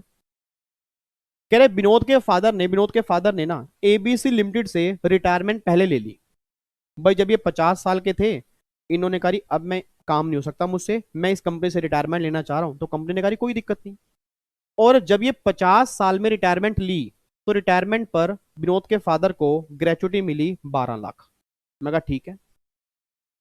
कह रहे अब सर पीक्यूआर में रिटायरमेंट ले रहे हैं 60 साल के बाद और यहां से ग्रेचुटी मिल रही है 12 लाख रुपए। कह रहे अब बताओ क्या होगा? मैंने कहा मतलब क्या होगा? कह रहे सर आपने तो ऊपर वाला एग्जांपल दिया, उसमें रिटायरमेंट तो सेम ईयर में हो रही थी ना। अब अगर रिटायरमेंट अलग अलग साल में हो रही है, उस केस में क्या करोगे फिर? मैं कहा उस केस में सिंपल ही है। आप मुझे बताओ, अगर रिटायरमेंट उसने यहां से ली होगी, ग्रेचुटी मिली होगी 12 लाख, अपने आप बोल देना 20 लाख की लिमिट है, 20 में से अगर 12 एग्जम्प्ट हो चुके हैं, तो जब मैं इसकी एग्जामिशन काउंट करूंगा ना, तो सेकंड पॉइंट में 20 लाख नहीं लूंगा, सेकंड पॉइंट में 8 लाख लूंगा मैं। अच्छा सर यो कहना चाह रहे, क्या कहना चाह रहे सर? यो कहना चाह रहे कि 20 लाख की लिमिट ही टोटल मिलेगी। इसका मतलब यो है कि 20 लाख में से अगर पहले कुछ एग्जम्पशन करवा ली है, तो जो वो एग्जम्पशन जो होगी वो अगली एग्जम्पशन देते हुए काउंट नहीं होगी। मतलब अगली एग्जम्पशन के टाइम पे जो बैलेंस एग्जम्पशन लिमिट बची होगी वही काउंट करेंगे। Answer is yes. रटने वाला बच्चा एक बात ध्यान दे, जब उनकी बारी आ गई है। अब आ गई रटने वाले बच्चों की बारी। अभी तक बारी चली समझने वाले बच्चों की, जो घर से पढ़ के आए थे, अभी तक बारी उनकी थी। अब आ गई रटने वाले बच्चों की बारी। रटने वाला बच्चा एक बात ध्यान दे जी, 20 लाख से ऊपर एग्जम्पशन नहीं मिल सकती, चाहे रिटायरमेंट आप जितने मर्जी एम्प्लॉयर से सेम ईयर में लो या अलग अलग साल में लो। अगर सेम ईयर में लोगे तो टोटल मिलेगी 20 लाख की, अगर अलग अलग सालों में लोगे तो पहले पहले एग्जम्प्ट हो चुके हैं, उसको 20-20 लाख में से माइनस करते रहना, जो बैलेंस एग्जम्पशन लिमिट बचेगी वही लास्ट टाइम कैलकुलेट होगी। और आपको नहीं विश्वास मेरी बातों पे, मत विश्वास करो नालायकों, इधर देखो ध्यान से। और ये बात मैं नहीं कह रहा, देख लो लो में क्या लिखा हुआ है। देखो क्या लिखा है, where gratuity is receive from two और more employer in the same year, the aggregate amount of gratuity exempt from tax can not exceed 20 lakh. और अगला क्या कह रहे हैं, where gratuity is receive is earlier, earlier year मतलब पहले 50 साल के बाद रिटायरमेंट ले ली थी मान लो, from former employer and receive from another employer in the later year, the limit of 20 lakh will be reduce by the amount of gratuity exempt earlier. कोई बात आ गई ना? मतलब जो ग्रेचुटी पहले एग्जम्प्ट हो चुकी थी, वो 20 लाख में से माइनस करने के बाद जो बैलेंस लिमिट बचेगी एग्जम्पशन उसी की मिलेगी, बस ये बात ध्यान देना। और लास्ट पॉइंट ये लिखा है, अब वैसे मिलती है रिटायरमेंट पर, बट अगर किसी एम्प्लॉय की ही डेथ हो गई, सोच के बोलना, अगर किसी एम्प्लॉय की ही डेथ हो गई, तो डेथ के बाद जब फैमिली वालों को ग्रेचुटी मिलेगी ना, तो एग्जम्पशन उन्हें भी मिलेगी, क्योंकि गवर्नमेंट कह रही है डेथ वाले केस में हम लो जो होगा बिल्कुल सिंपल रखेंगे। मतलब हम यही मानेंगे कि ग्रेचुटी फैमिली को नहीं मिली, एम्प्लॉय को मिली है, तो एम्प्लॉय के हाथ में जो ट्रीटमेंट करते हैं एग्जामिशन का, वही सेम ट्रीटमेंट हम करेंगे फैमिली के हाथ में। तो देखो ये क्या लिखा हुआ है, exemption in respect of gratuity would be available, available होगी even if gratuity is receive by widow, मतलब विधवा वाइफ, और चिल्ड्रन और dependent of a deceased employee, जो मर चुका है उसके जो डिपेंडेंट होंगे, बच्चे होंगे, विधवा वाइफ होगी, उनको जो ग्रेचुटी मिलेगी एग्जामिशन उनको भी मिलेगी, बस ये बात ध्यान देना। लो जी, अब जाके ग्रेचुटी का ये पॉइंट हमारा खत्म होता है, और आधे बच्चों के उड़ गए हैं तोते। ये देखो कई बच्चों के तोते उड़ गए हैं। अब कई बच्चे कह रहे हैं भाई साहब सर, क्या आप हमें थोड़ा सा एक बार दोबारा से अच्छे से एक बार दोबारा से पॉइंट्स क्लियर कर सकते हो ग्रेचुटी के? मैं कहा एक बार नहीं 2 बार क्लियर कर सकता हूँ, बट वो तब क्लियर करूंगा अगर आप मुझे सुनोगे, क्योंकि आप बाहर की बातों में ध्यान दे रहे थे ना, तभी आपको समझ में नहीं आया। और जो पहले घर से पढ़ के आए हैं वो कह रहे हैं सर आगे चलो हमारा क्लियर हो गया, बट मैं कैसे आगे चलूं? जो बाकी नालायक बच्चे उनको भी तो देख के लेके चलना है ना। तो लास्ट टाइम बोलूंगा जी, 2 मिनट लगाऊंगा, 2 मिनट पूरी सुपर फास्ट, पूरा सुपर फास्ट चलूंगा। 2 मिनट में अगर मेरे को पकड़ सको पकड़ लो, फिर दोबारा से रिवीजन हो जाएगी, ठीक है? लो जी, हमने स्टार्ट किया रिटायरमेंट बेनिफिट। पहला पॉइंट हमने किया जी ग्रेचुटी। ग्रेचुटी के 2 केस होंगे, गवर्नमेंट और नॉन गवर्नमेंट। गवर्नमेंट वाले केस में, अरे जिनको समझ में आ गया चैट बॉक्स में लिखते, अब चैट बॉक्स में लिखते रहो जी। गवर्नमेंट वाले केस में क्या होगा, 100% एग्जाम्प्ट। नॉन गवर्नमेंट वाले केस में क्या होगा, 2 केस होंगे, या तो ग्रेचुटी में कवर होगा या वो ग्रेचुटी एक्ट में कवर नहीं होगा। अगर ग्रेचुटी एक्ट में कवर होगा या कवर नहीं होगा, एक लाइन सेम है, least of the following shall B exempt, ये लाइन सेम है। अब अगर वो ग्रेचुटी एक्ट में कवर होगा तो पहला क्या बनेगा, एक्चुअल। दूसरा क्या बनेगा, 20 लाख। तीसरा बनेगा half month salary on the basis of last drawn salary for each completed year of service और पार्ट दे रहा हूं। हाफ मंथ का मतलब 15/26, multiply last drawn salary, multiply complete year of service और पार्ट, यहां पे निकल के आएगा। और पार्ट का मतलब ये होता है कि अगर आपने 6 महीने से ऊपर काम किया होगा तो पूरा साल काउंट करेंगे। और अगर ग्रेचुटी एक्ट में कवर नहीं है तो लीस्ट क्या बनेगा, पहला एक्चुअल, दूसरा 20 लाख, तीसरा 15/30, 26 नहीं 15/30, multiply last 10 month average salary, multiply जितने साल कंप्लीट होंगे उससे मल्टीप्लाई करके अमाउंट आ जाएगा। जो लीस्ट वाला होगा एग्जाम्प्ट होगा, बैलेंस आपके हाथ में टैक्सेबल। फिर मैंने बोला जी अगर ग्रेचुटी आपको ड्यूरिंग जॉब मिल रही है फुली टैक्सेबल है। फिर दूसरा मैंने बोला जी अगर 2 एम्प्लॉयर से रिटायरमेंट ले रहे हो, सेम ईयर में ले रहे हो, लिमिट आपकी 20 लाख रहेगी। तीसरा मैंने बोला कि आपको पहले किसी और एम्प्लॉयर से मिल चुकी है, बाद में अब किसी और एम्प्लॉयर से मिल रही है, तो जो पहले मिली थी उसको 20 लाख में से माइनस करके जो बैलेंस एग्जाम्पशन लिमिट होगी आप उसी को यूज कर पाओगे, बस ये पर ध्यान देना। और अगर डेथ हो जाती है एम्प्लॉय की, उसके बाद उसकी फैमिली वालों को अगर ग्रेचुटी मिलती है, एग्जाम्पशन उनको भी अवेलेबल होगी। ये सारी बातें हमने की है। सो सिंपल, सो इजी जी। तो अब जाके हमारा ग्रेचुटी वाला पॉइंट पूरा कंप्लीट हो गया जी। मेरे ख्याल से अब ग्रेचुटी में कोई दिक्कत नहीं होनी चाहिए, कोई दिक्कत तो नहीं है। बाकी प्रैक्टिकल क्वेश्चन की आप टेंशन मत लो, बार बार बीच के अंदर मत बोलो कि सर क्वेश्चन करवा दो, टेंशन मत लो सर। जब मेरा क्वेश्चन वाला सेशन आएगा उसमें हम क्वेश्चन ही करेंगे, प्रोविजन नहीं करेंगे, क्योंकि प्रोविजन पहले पढ़ चुके होंगे, ठीक है? अब रिटायरमेंट से अगला पॉइंट हमारा निकल के आ रहा है जी, अगला पॉइंट आ रहा है पेंशन, अगला आ रहा है पेंशन। अब सुनो ध्यान से, आप पेंशन को सुनो जी। अब पेंशन वाले केस में ये है, विनोद के फादर कह रहे हैं कि बेटे तूने ना अभी ट्रीटमेंट बता दिया ग्रेचुटी का, अब मुझे ना पेंशन का ट्रीटमेंट बता कि अगर मान लो अगर पेंशन मिलेगी रिटायरमेंट के बाद तो उस पेंशन का ट्रीटमेंट क्या होगा, ये बता। मैं कहा अंकल एक बात बताओ, आपको जो पेंशन मिल रही है, आपको जो पेंशन मिल रही है, क्या ये पेंशन लमसम पेंशन मिल रही है या मंथली वाइज मिलेगी? कह रहे मंथली वाइज मिलेगी। बहुत ध्यान सुना सर, बहुत ध्यान सुना, काफी सारे बच्चे पेंशन वाले क्वेश्चन गलत करके आते हैं इस पॉइंट की वजह से। मतलब जब भी क्वेश्चन पेंशन का बनेगा 2 पॉइंट होंगे, या तो पेंशन होगी कम्यूटेड या पेंशन होगी अनकम्यूटेड। अब जब मैंने विनोद के फादर से पूछा, मैं कहा अंकल एक बात बताओ, आपको पेंशन लमसम मिल रही है मंथली बेस पे मिल रही है? कह रहे मंथली बेस पे मिल रही है। मैं कहा अंकल जो आपको मंथली बेस पे पेंशन मिल रही है ना, इस पेंशन को नाम देते हैं अनकम्यूटेड पेंशन। और जो भी आपकी अनकम्यूटेड पेंशन होगी ना, ये फुली टैक्सेबल होगी, चाहे आप गवर्नमेंट हो चाहे नॉन गवर्नमेंट हो, सबके हाथ में ये तो टैक्सेबल है। कह रहे अच्छा, मतलब अगर मुझे पेंशन मतलब मंथली वैसे मिल रही है तो इतनी मुझे पेंशन मिलेगी तो क्या ये मेरी टैक्सेबल इनकम का पार्ट बनेगी? मैं का आंसर इज यस, क्योंकि अनकम्यूटेड पेंशन में कुछ भी एग्जाम्पशन नहीं होती, गवर्नमेंट और नॉन गवर्नमेंट दोनों ही केस में टैक्सेबल होती है।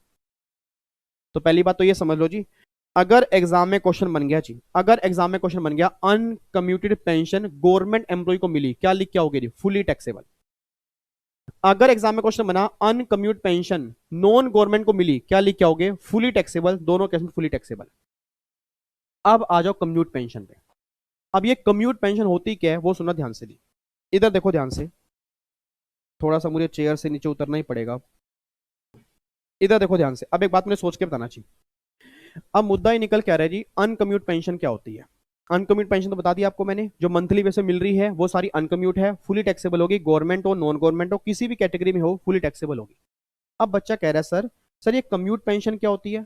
ये सुनना ध्यान से क्या होती है। कम्यूट पेंशन का मतलब होता है जो पैसा आपको लमसम मिलता है। अब अगर पेंशन का पैसा आपको लमसम मिल रहा है, लमसम, अगर आप गवर्नमेंट एम्प्लॉय हो फिर तो सारा का सारा एग्जाम्प्ट है, 100% एग्जाम्प्ट है। मतलब अगर एग्जाम में क्वेश्चन बना कि commuted pension received by government employ, 100% exempt. But अगर commuted pension received by non government employ, उस केस में होगी टैक्सेबल, कुछ एग्जाम्प्ट होगी कुछ टैक्सेबल होगी। अब पहली बात तो यही समझ नहीं आ रहा सर कम्यूट पेंशन होती क्या। एग्जांपल मैं आपको देता हूं, एग्जांपल देता हूं। विनोद के फादर जो हैं, विनोद के फादर को ना मंथली पेंशन मिल रही है, मान लो 20,000 पर मंथ। तो मैंने विनोद के फादर को बोला, मगर ये जो 20,000 पर मंथ पेंशन मिल रही है ये आपके हाथ में टैक्सेबल है क्योंकि अनकम्यूट है। विनोद के फादर ने बोला ठीक है। विनोद के फादर को 3 साल हो गए ये 20-20,000 पेंशन मिलती रही।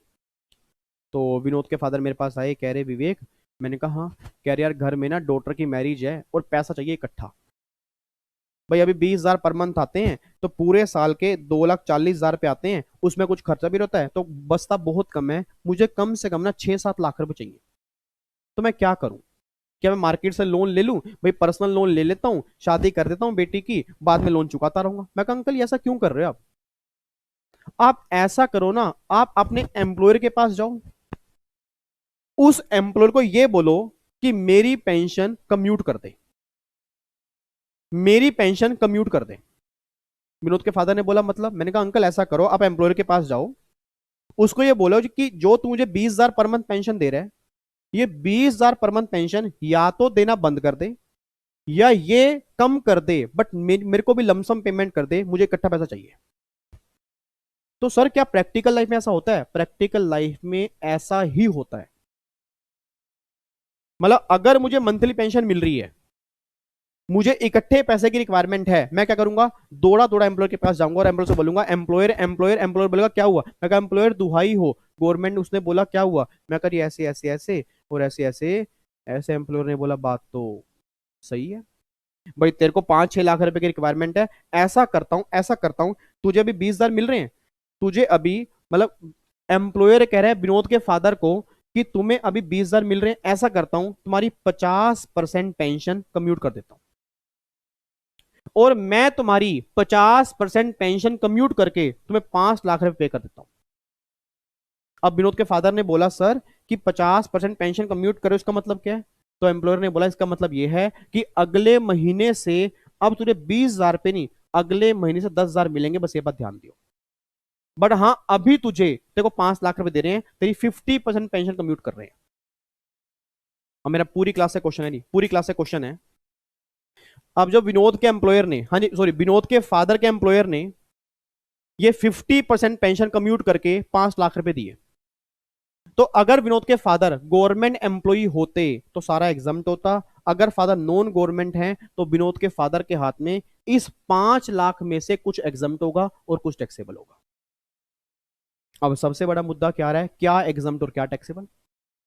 सबसे बड़ा मुद्दा यही तो है कि क्या एग्जाम्प्ट होगा क्या टैक्सेबल होगा। तो गवर्नमेंट ने कहा जी, विनोद के फादर को बोला आप ये बताओ जी, आपको पेंशन के साथ में ग्रेचुटी मिल रही है? अगर आपको पेंशन के साथ में ग्रेचुटी मिल रही है फिर तो एग्जामेशन देंगे 1/3 of 100% commuted pension shall be examined. और अगर साथ में ग्रेचुटी नहीं मिल रही फिर एग्जामेशन मिलेगी 1/2 of 100% commuted pension shall be examined. और मैं दोबारा बोलूंगा जी, रटने वाले बच्चे बात ध्यान दें, रटने वाले बच्चे बात ध्यान दें, मैंने बिल्कुल भी नहीं बोला 1/3 और 1/2 उसका जितनी कम्यूट पेंशन मिली है उसका, ना ना ना, उसका नहीं बोला मैंने। मैंने ये बोला है अगर आपके विनोद के फादर को 5 लाख मिले 50% कम्यूट करवाने के बाद, तो अगर विनोद के फादर 100% कम्यूट करवाते फिर कितने मिलते? सर मतलब कहना क्या चाह रहे हो भाई? अगर विनोद के फादर के हाथ में, अगर विनोद के फादर के हाथ में 5 लाख रुपए हैं, तो एग्जम्पशन तो इस 5 में से मिलेगी ना। मैंने कहा यस, एग्जम्पशन मिलेगी इस 5 में से, बट कैलकुलेशन इस 5 की नहीं होगी। सर ये 5 लाख रुपए जो पेंशन है ये 50% है। अब अगर ये 50% है, ये 100% होती तो क्या होता? पहले उस वैल्यू पे लेके जाओ। सर आपने क्लास में सारी बातें डिटेल में की हैं, ऐसे अब मुंह मुंह मत बनाओ। ये कई बच्चे कह रहे हैं, देखो कई बच्चों के चेहरे देख लो, चेहरे ऐसे, समझ में नहीं आ रहा, कैसे करेंगे सर? इधर देखो ध्यान से नालायक, समझ में कैसे आएगा? अगर क्लास में सही ढंग से उस टाइम पढ़ लिया होता, मेरी बातें मान ली होती, मैं बार बार बोलता था पढ़ लो पढ़ लो पढ़ लो, तब तो करते थे बातें बातें बातें। अब कह रहे हो सर थोड़ा और डिटेल, थोड़ा और डिटेल। लगा दूं दोबारा से 80 लेक्चर लगा दूं? हाँ बच्चे कहते, कई बच्चे कह रहे हैं हाँ सर ऐसा करो ना 80 लेक्चर यूट्यूब पे डाल दो। मैं तो गुरुद्वारे चले जाता हूँ, मेरे छोटी छोटी वाइफ है, छोटे छोटे बच्चे हैं, सब गुरुद्वारे बैठ जाते हैं और क्या करते हैं।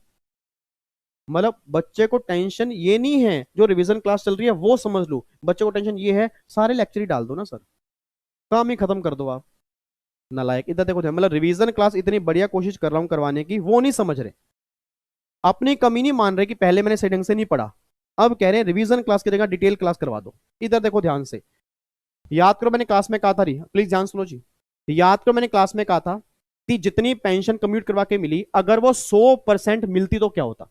इसके प्रैक्टिकल क्वेश्चन हम एमसीक्यूज वाली क्लास में डिस्कस कर लेंगे, अभी समझ लो, क्योंकि जब मैं वहां पे क्वेश्चन कराऊंगा ना, तो वहां प्रोविजन दोबारा समझा नहीं पाऊंगा, क्वेश्चन करने पड़ेंगे मैं वहां पे। मैं वहां पे बोलूंगा कि देखो 50% है, 70 है, 80 है, इसको 100 पे लेके जाओ। बच्चा बोलेगा 100 पे क्यों लेके जाएंगे? इट मीन आपने प्रोविजन सही ढंग से पढ़े नहीं होंगे फिर। तो अभी पढ़ लो प्रोविजन। गवर्नमेंट कह रही है विवेक, अगर विनोद के फादर को 5 लाख मिले, तो इस 5 लाख का 1/3 1/2 मत करियो, इस 5 लाख का 1/3 1/2 मत करियो, इस 5 लाख को पहले 100% पे लेके जा। अब अगर ये 5 लाख 50% है, तो 100 कितना आएगा वो निकाल ले, उसका 1/3 और उसका 1/2 करेगा, वो डिपेंड करेगा कि विनोद के फादर को पेंशन के साथ में ग्रेचुटी मिल रही है नहीं मिल रही। तो अगर ग्रेचुटी मिल रही होगी तो 1/3 कर दियो, अगर नहीं मिल रही होगी तो 1/2 कर दियो। जो भी अमाउंट आएगा वो एग्जाम्प्ट होगा, किस में से? उस 5 लाख में से। तो 5 लाख में से ये माइनस करके बैलेंस जो होगा वो टैक्सेबल हो जाएगा। ये सारी बातें पेंशन की होती है। तो बताओ पेंशन में है क्या चीज? पेंशन में है क्या? अब देखना, अब पेंशन देखो कितना सिंपल हो गया। ये विनोद के फादर सामने खड़े हैं, ये विनोद के फादर सामने खड़े हैं, हम क्वेश्चन पूछ रहे हैं विनोद के फादर से, हाँ जी अंकल जी पेंशन मिल रही है कैसे? कम्यूट या अनकम्यूट? कह रहे अनकम्यूट अनकम्यूट अनकम्यूट। मैं कहा fully taxable fully taxable fully taxable.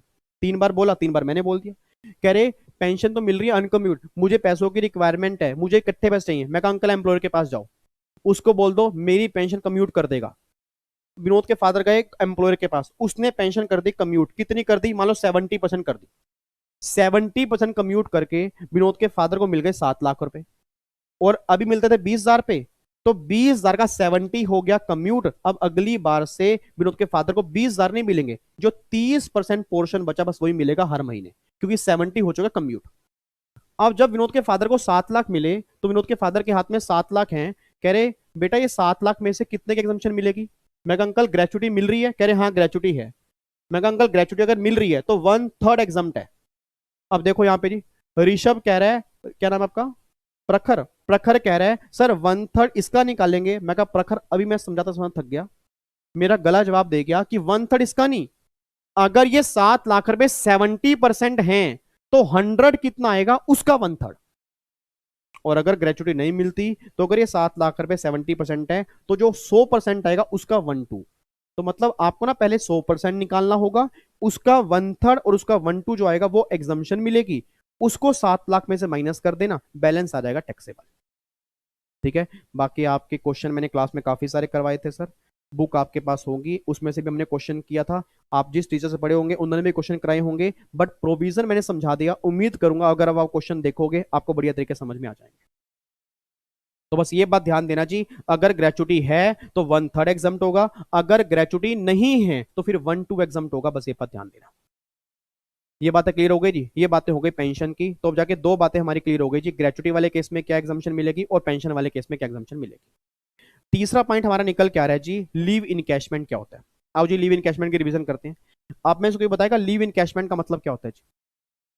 जल्दी बोलो, लीव इनकैशमेंट का मतलब। यस, अब मेरी क्लास के बच्चे आंसर दे रहे हैं। बच्चे कह रहे हैं सर लीव इनकैशमेंट का मतलब होता है ईमानदारी का पैसा। लीव इनकैशमेंट मींस क्या होता है? ईमानदारी का पैसा। मतलब क्या है जी? मतलब क्या है? मान लेते हैं विनोद के फादर जो हैं एक कंपनी में उन्होंने 30 साल काम किया, 30 साल काम किया।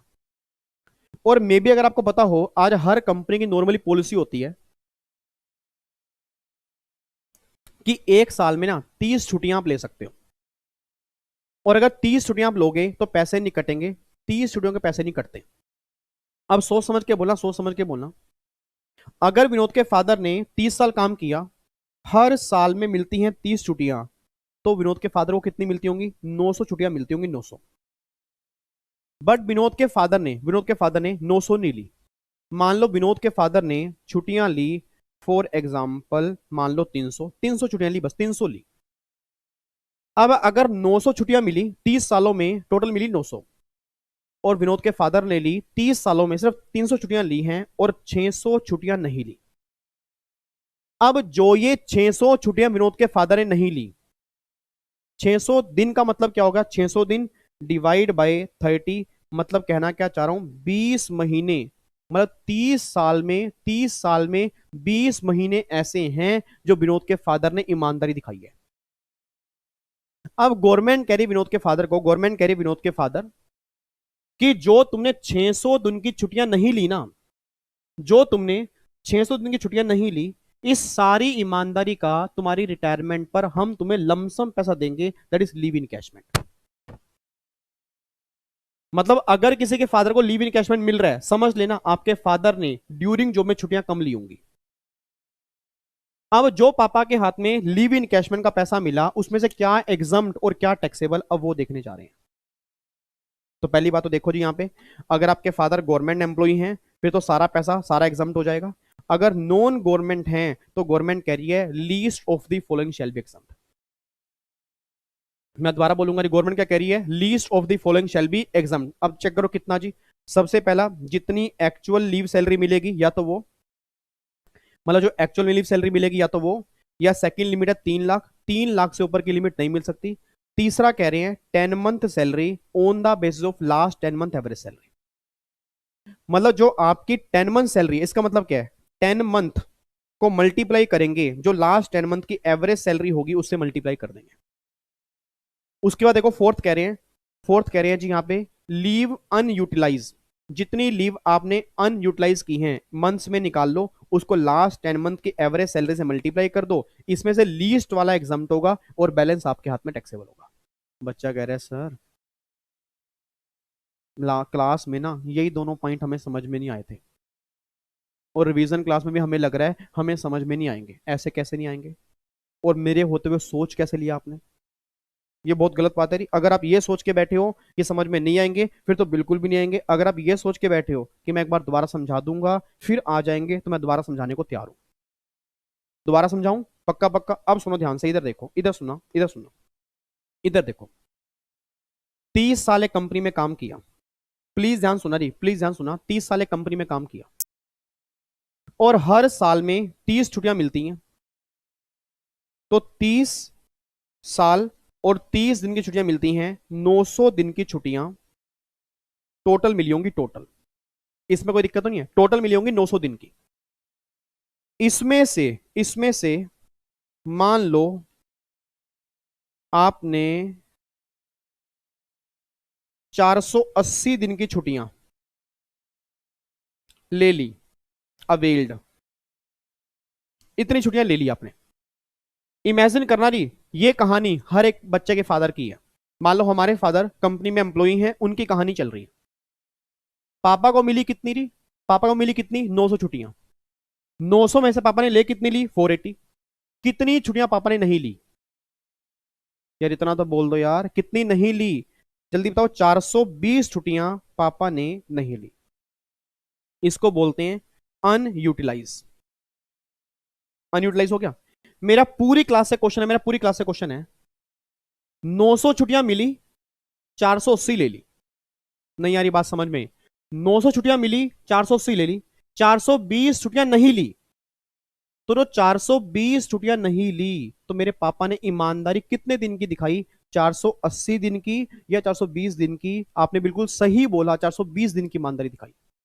क्योंकि सर जितनी छुट्टियां पापा ने नहीं ली उतने दिन की तो ईमानदारी हो गई।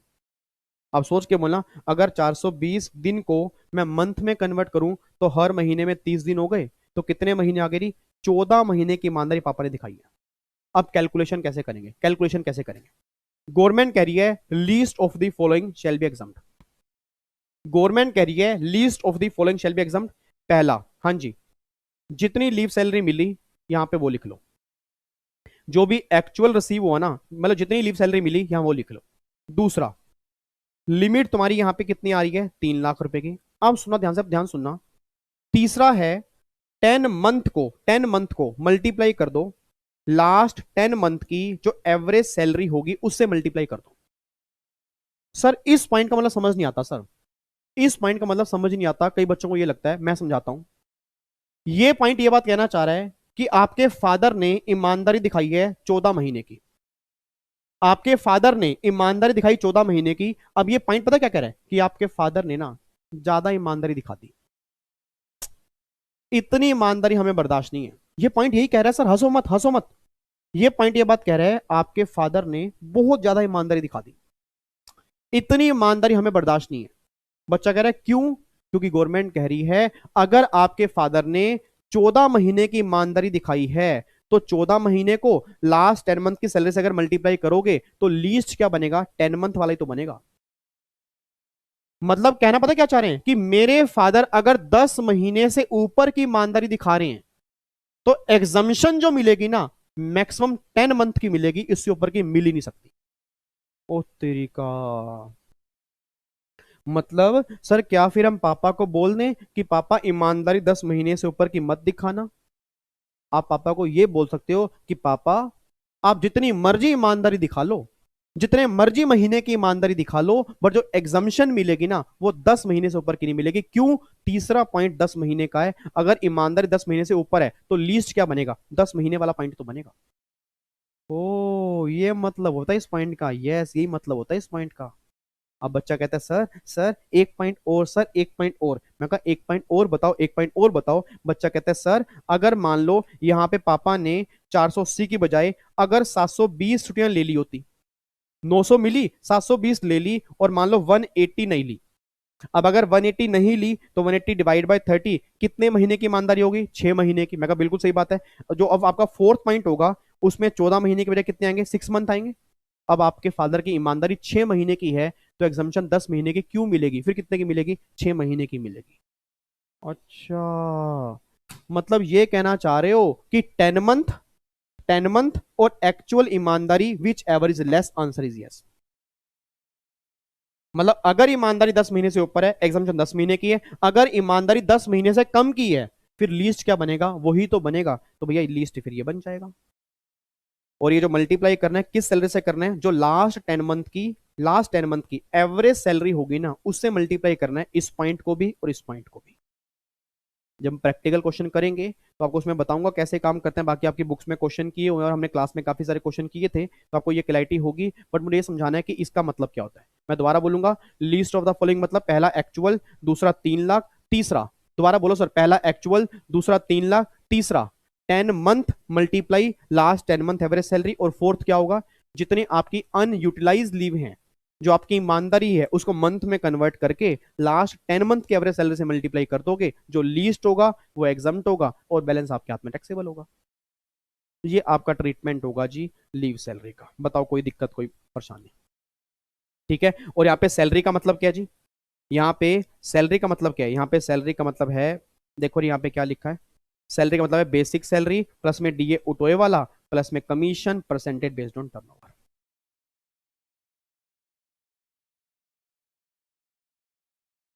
ठीक है। और देखो ऑन लीव कैसे निकालते हैं? जितनी लीव अलाउड है उसमें जितनी आपने छुट्टियां ले ली हैं, जो बैलेंस होगी वो होंगी जी अनअवेल्ड लीव, उसको आप मंथ में कन्वर्ट कर लोगे। तो ये पॉइंट आपका लीव सैलरी का है। बताओ इसमें है क्या? तीन तीन बेनिफिट कर चुके हैं, ग्रेचुटी, पेंशन और लीव सैलरी। दोबारा बोलो कौन कौन से कर चुके हैं? ग्रेचुटी, पेंशन और लीव सैलरी, ये तीनों पॉइंट हमारे हो चुके हैं जी। अब लास्ट के 2 पॉइंट करवाने जा रहा हूं जी। और आप सबको पता है प्रोविडेंट फंड आज नहीं करेंगे, क्योंकि प्रोविडेंट फंड में अमेंडमेंट आई है, प्रोविडेंट फंड में टाइम भी लगेगा, और प्रोविडेंट फंड आप में से आधे बच्चे ऐसे हैं जिनको समझ नहीं आता कभी क्लास के अंदर जी। ठीक है, बट मैंने इस बार काफी कोशिश की थी अपने रेगुलर बैच के अंदर, उम्मीद करूंगा उन बच्चों को तो समझ में आ गया होगा। ठीक है, बाकी अब मैं आज ही बोल रहा हूँ जी। पहले कान खोल के सुनो, 1 मिनट रुको, मुझे कान खोलने दो आपके। ये कान है ना, ये कान ऐसे खोल लो, ये लो, कान पहले खोल दूं मैं आपके। सुनो ध्यान से, मैं कान खोल रहा हूं, सुनो। कल, मतलब कल का मतलब अगली रिवीजन क्लास से पहले प्रोविडेंट फंड पढ़ के आना है। कान फिर खोल रहा हूं, कई बच्चे कान बंद कर रहे हैं। अगली रिवीजन क्लास से पहले प्रोविडेंट फंड एक बार रिवाइज करके आना, तभी समझ में आएगा। नहीं तो विनम्र निवेदन है कि फिर आके वो डिसलाइक मत ठोक देना। लाइक तो ठोकना लोगों ने बंद कर दिया सर। कमाल की बात देखो, 700-800 बच्चे लाइव बैठते हैं और डिसलाइक, लाइक कितने आते हैं? 300-400 लाइक आते हैं बस। जो बच्चे देख रहे हैं कम से कम वो तो प्यार दिखा दिया करें कभी। कम से कम मेहनत ही अप्रिशिएट कर दो यार। मैं कह रहा हूँ मेहनत अप्रिशिएट कर दोगे, मेरे लिए बहुत बड़ी बात हो जाती है सर। आपका वो लगना है एक लाइक, आपको नहीं पता कितना मोटिवेशन मिलता है। कई बच्चे डिसलाइक ठोक के भागते हैं, पाप कर रहे हैं सर, वो सही बता रहा हूँ, पाप कर रहे हैं, गलत काम कर रहे हैं। इधर देखो ध्यान से नालायक। अब मुझे बताओ जी, अब जो प्रोविडेंट फंड होगा वो नेक्स्ट क्लास में रिवाइज करेंगे। आज हमारे 2 कॉन्सेप्ट बैलेंस बचे हैं बिल्कुल छोटे छोटे। अब आ रहा है जी रिट्रेंचमेंट कंपनसेशन और वॉलंटरी रिटायरमेंट स्कीम, ये दोनों पॉइंट हमारे बैलेंस बचे हैं। और इसके अंदर मैंने क्लास के अंदर भी कहा था, ये दोनों इतने इंपॉर्टेंट नहीं है। एग्जाम में कभी क्वेश्चन बनते हैं, कभी नहीं बनते। रिट्रेंचमेंट में तो कभी नहीं बनता, कभी अगर क्वेश्चन बनने के चांस भी होंगे तो वो वीआरएस के अंदर ही बनते हैं। इन दोनों में से बस ये क्वेश्चन बन सकता है। इधर सुना ध्यान से, बट पहले तो ये समझ में आए कि रिट्रेंचमेंट और वीआरएस होता क्या। रिट्रेंचमेंट का मतलब क्या होता है जी? धक्के देके बाहर निकालना। रिट्रेंचमेंट मींस क्या है? गुस्से से बाहर निकाला। कैसे मतलब? निकल यहां से बाहर, निकल, तू मेरी कंपनी में काम करने लायक नहीं है, निकल यहां से बाहर, चल निकल, ये होता है रिट्रेंचमेंट। वीआरएस का मतलब होता है कौन कौन मेरी कंपनी से जाना चाहता है, कौन कौन मेरी कंपनी से जाना चाहता है, अपनी मर्जी से बता दो, हमें कोई दिक्कत नहीं, प्यार से, प्यार से बाहर निकालना, उसको बोलते हैं वीआरएस। आपने सुना होगा, अरे कई लोगों को वीआरएस मिलता है जो अपनी मर्जी से समय से पहले रिटायरमेंट खुद ही ले लेते हैं, उनको मिलता है वीआरएस। अब जिनको धक्के मार के बाहर निकाला जा रहा है, जबरदस्ती बाहर निकाला जा रहा है, रिट्रेंचमेंट कंपनसेशन मिल रहा है, उसमें से भी कुछ एग्जम्पशन है, कुछ टैक्सेबल है। और जिनको वीआरएस मिलेगा उसमें से भी कुछ एग्जम्प्ट होगा, कुछ टैक्सेबल होगा। देखो जी अब क्या कह रहे हैं, रिट्रेंचमेंट में least of the following shall be exam. कितना एग्जाम्प्ट होगा? पहला एक तो एक्चुअल, दूसरा 5 लाख की लिमिट है, तीसरा as per industrial dispute act 1947। अब ये लिमिट जो है ना, ये आपको एग्जाम में दी होगी जी, ये लिमिट आपको एग्जाम में दी होगी। अब जब ये लिमिट एग्जाम में दी होगी, 5 लाख आपको याद होगा, एक्चुअल दिया होगा, इनमें से जो भी कम होगा वो एग्जाम्प्ट होगा, बाकी टैक्सेबल। बताओ ये क्वेश्चन एग्जाम में क्यों बनेगा? ये क्वेश्चन बनेगा ही क्यों सर? जब तीनों पॉइंट ही एग्जाम में दिए होंगे फिर तो कोई बच्चा भी कराएगा, इसलिए रिट्रेंचमेंट वाला क्वेश्चन कभी नहीं बनता। बट एक बार दोबारा बोलूंगा, रिट्रेंचमेंट वाले केस में least of the following shall B examined. पहला एक्चुअल, दूसरा 5 लाख और तीसरा as per industrial dispute act 1947। अब अगर यही मिला वीआरएस, मान लो रिट्रेंचमेंट नहीं है, वीआरएस मिला। वीआरएस मींस अगर मेरी एज 60 साल है, सर प्लीज ध्यान सुना, अगर एज मेरी रिटायरमेंट की 60 साल है और मैंने रिटायरमेंट ले ली 51 साल में, रिटायरमेंट ले ली 55 साल में, रिटायरमेंट ले ली 52 साल।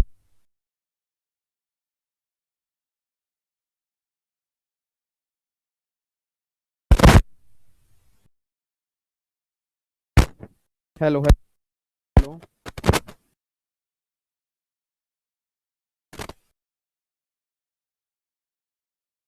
Hello hello hello hello hello, आवाज आ रही है जी मेरी? बीच में मेरे को लग रहा है शायद 1-2 मिनट मेरी आवाज चली ना गई हो यार। बीच में ना शायद मेरी 1-2 मिनट आवाज चली गई थी, मैं दोबारा बोल रहा हूँ। माइक ही बंद हो गया था, हद हो गई, कुछ पता नहीं कितने मिनट बंद हुआ था। मेरे ख्याल से रिट्रेंचमेंट वाला पॉइंट दोबारा समझा दूं मैं। रिट्रेंचमेंट वाले पॉइंट के अंदर मैंने कहा था कि रिट्रेंचमेंट का मतलब होता है जबरदस्ती धक्के देके बाहर निकालना, और वेयर्स का मतलब होता है प्यार से बाहर निकालना। रिट्रेंचमेंट में गवर्नमेंट कह रही है कि जो पैसा रिट्रेंचमेंट का मिलेगा उसमें कुछ एग्जाम्प्ट होगा, कुछ टैक्सेबल होगा। अब कितना एग्जाम्प्ट होगा? Least of the following shall be exam. एक तो एक्चुअल जो मेरा, सेकंड लिमिट 5 लाख की, तीसरा as per industrial dispute act. अब सोच के बोलना, अगर ये तीनों लिमिटेड क्वेश्चन में दी होंगी तो लेस वाला एग्जाम्प्ट होगा, बैलेंस टैक्सेबल होगा, इसलिए इसमें से क्वेश्चन नहीं बनता। अब बात करो वीआरएस की। वीआरएस का मतलब होता है अगर मान लो नॉर्मल रिटायरमेंट की एज 60 साल है, प्लीज ध्यान सुना जी, नॉर्मल रिटायरमेंट की एज 60 साल है, आपने रिटायरमेंट ले ली 50 साल में, 51 साल में, 52 साल में, 55 साल में, 56 साल में, इट मीन अगर समय से पहले रिटायरमेंट ले ली, उस टाइम जो पैसा मिलेगा उसका ट्रीटमेंट क्या होगा, अब वो देखने जा रहे हैं। आओ जी एक बार अब यहां पे चेक करो वीआरएस का ट्रीटमेंट क्या है। सबसे पहले least of the following shall be exempt, पहला जो एक्चुअल मिलेगा वो, लिमिट यहां भी सेम है 5 लाख। तीसरा गवर्नमेंट कह रही है जितने साल तुम्हारे रिमेनिंग बचे हैं, मान लो मैंने मैंने 50 साल में रिटायरमेंट ले ली, खुद रिटायरमेंट ले ली, तो 10 साल मेरे बचे हैं जी अभी। अगर 10 साल मेरे बचे हैं, मुझे मिल गया वीआरएस, तो गवर्नमेंट कह रही है remaining period of service multiply last ऑन सैलरी, मतलब जितना टाइम तुम्हारा बचा है उतने टाइम की सैलरी वो निकाल देंगे, या कंप्लीटेड ईयर ऑफ सर्विस, जितने साल मैंने उस कंपनी में काम किया। सर अगर मैंने, सोच समझ के बोलना जी, अगर मैंने 50 साल उस कंपनी में काम किया है, अगर मैंने, सॉरी मेरी एज 50 साल की है, अगर मेरी एज 50 साल की है, 50 साल के बाद मैंने रिटायरमेंट ले ली है, तो मैंने कितने साल काम किया होगा, मान लो अगर मैंने 25 साल में जॉब स्टार्ट की होगी तो 25 या 30 साल मैंने काम किया होगा। अब जितने साल मैंने वहां पे काम किया, 4 पॉइंट उसकी बात कर रहा है, वो कह रहे हैं कंप्लीटेड ईयर ऑफ सर्विस, कितने साल काम किया, मान लो 30 साल, मल्टीप्लाई 3 मंथ और मल्टीप्लाई लास्ट ऑन सैलरी। अब बच्चा कह रहा है सर इन दोनों पॉइंट का मतलब क्या है, ये समझ नहीं आता, मैं दोबारा बोलता हूं। तीसरा पॉइंट ये कह रहा है जितने साल अभी तुम्हारे बचे हैं, मतलब 50 साल में रिटायरमेंट ले ली थी ना, 10 साल बचे हैं, तो उन 10 सालों की जो टोटल सैलरी बनती होगी ना, वो पॉइंट नंबर 3 में आ जाएगी। और सैलरी बेस कौन सी बनेगी, लास्ट ड्रॉन सैलरी बेस बनेगी। और जितने साल तुमने उस कंपनी में काम किया, अगर 30 साल काम किया तो हर एक साल के लिए 3 महीने, मतलब 30 साल मल्टीप्लाई 3 मंथ कितने हो गए, 90। तो जितने साल तुमने उस कंपनी में काम किया multiply 3 month multiply last drawn salary, तो जो भी अमाउंट निकल के आएगा इनमें से कम वाला हो जाएगा एग्जाम्ड और बाकी हो जाएगा टैक्सेबल। और सैलरी का मतलब है बेसिक प्लस में डीए उठोए वाला प्लस में commission percent based on turnover. अब बच्चा कह रहा है सर हमने तो जो आज क्लास की है हमें तो एक बात समझ में आई है कि सैलरी का मतलब हर जगह वही ले रहे हैं, बेसिक प्लस में डीए उठोए वाला प्लस में commission percentage based on turnover. बस एक जगह आपने अलग ली है, वहां अलग ली है कि अगर कोई एम्प्लॉय ग्रेच्युटी एक्ट में कवर हो जाता है उस केस में सैलरी लेते हैं बेसिक प्लस में डीए टोटल वाला, बाकी सब जगह यही सैलरी लेते हैं। कमाल हो गया जी। अगर आपने ये बात, अगर ये बात आपने पकड़ ली ना, इट मीन आज की क्लास मेरी सफल हो गई जी, सही बता रहा हूं सफल हो गई। बस यही बात ध्यान में रखना कि सिर्फ अगर एम्प्लॉय ग्रेच्युटी एक्ट में कवर होगा उसको ग्रेच्युटी मिलेगी, वहां सैलरी लेंगे बेसिक प्लस में डीए टोटल वाला, बाकी नॉर्मली हर केस में बेसिक प्लस में डीए उठोए प्लस में commission percentage based on turnover. ये आपका निकल के आ रहा है जी, ठीक है। अब देखो जी, अब जाके हमने 5 रिटायरमेंट बेनिफिट किए हैं जी, 5 रिटायरमेंट बेनिफिट हमने किए हैं। अब मैं चाहता हूं पूरी क्लास 5 मिनट, बस कितना टाइम हुआ है अभी हमारा, अभी हमारा कुछ भी नहीं हुआ टाइम, अभी तो कुछ भी नहीं हुआ नालायक टाइम, अभी तो हमारा 1 घंटा 20 मिनट हुए हैं। नॉर्मली हमारी क्लास इतनी तो चलती है ना, तो ये उदास चेहरे क्यों कर रहे हो। बच्चा कह रहा है सर वो इतने टाइम बाद रिवीजन कर रहे हैं ना, ऐसा लग रहा है जैसे कुछ पढ़ा ही नहीं है। अच्छा, ये मेरे को फिर ना गुस्सा आ जाएगा, ध्यान रखना जो बच्चे पहले पढ़ के नहीं आते, एक बार पहले पढ़ के आते होते तो आज की क्लास आसान लगती है आपको। और मैं दोबारा बोल रहा हूँ, अभी भी बोल रहा हूँ, कल प्रोविडेंट फंड पढ़ के आ जाना और परक्यूजिट भी पढ़ने स्टार्ट कर दो, क्योंकि उससे अगली क्लास जो होगी परक्यूजिट की होगी, ठीक है। और मुझे लग रहा है सैलरी में एक रिवीजन क्लास हमारी एक्स्ट्रा लगेगी और वो मुझे फिर संडे की लगानी पड़ेगी, ठीक है। तो सर मैं रिवीजन क्लास, देखो मैंने मेरा टारगेट था 160 घंटे का हमारा इनकम टैक्स है, उसको 24 घंटे में रिवाइज करने का। मुझे पता नहीं क्यों लग रहा है वो 30 घंटे तक जा सकता है, बट मैं 30 घंटे देने को भी तैयार हूं सर।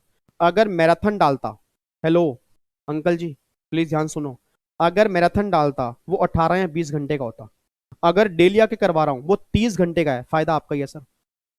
मुझे तो बल्कि मैराथन डालने में आसानी थी, 18-20 घंटे में जल्दी जल्दी कंप्लीट करवा देता, कुछ बच्चों को आता कुछ बच्चों को नहीं आता। अभी कम से कम हम रिवीजन कर रहे हैं बट इतनी फास्ट तो नहीं कर रहे। हाँ नो डाउट वो बात अलग है, 160 घंटे का 30 घंटे में रिवाइज करना है, बट कम से कम 30 घंटे तो हैं। मैराथन में 18 या 20 घंटे में खत्म हो जाता जी। तो प्लीज प्लीज प्लीज आपसे रिक्वेस्ट कर रहा हूं, नेक्स्ट क्लास में आप एक बार प्रोविडेंट फंड पढ़ के आओगे अगर बहुत बढ़िया आपको समझना है तो। अब फटाफट से 5 मिनट लगा दो जी। आज हमने क्या किया जल्दी बोलो। आज हमने क्या किया, चैट बॉक्स भर जाओ। अब चैट बॉक्स भर दो और लाइक ठोक दो, ठोक दो लाइक, ठोक दो ठोक दो। देखो कई बच्चे कह रहे हैं भाई तू डिसलाइक ठोक दे, ना लाइक। इधर देखो ध्यान से, डिसलाइक अगर किसी ने ठोका ना पाप लगेगा। इधर देखो ध्यान से, मेहनत को अप्रिशिएट करो यार। मैं भी तो आपके लिए आता हूँ ना स्पेशली 1.5 घंटा, तो आप भी कम से कम लाइक करके मेरे को खुश खुश तो कर सकते हो। इधर देखो ध्यान से नहीं।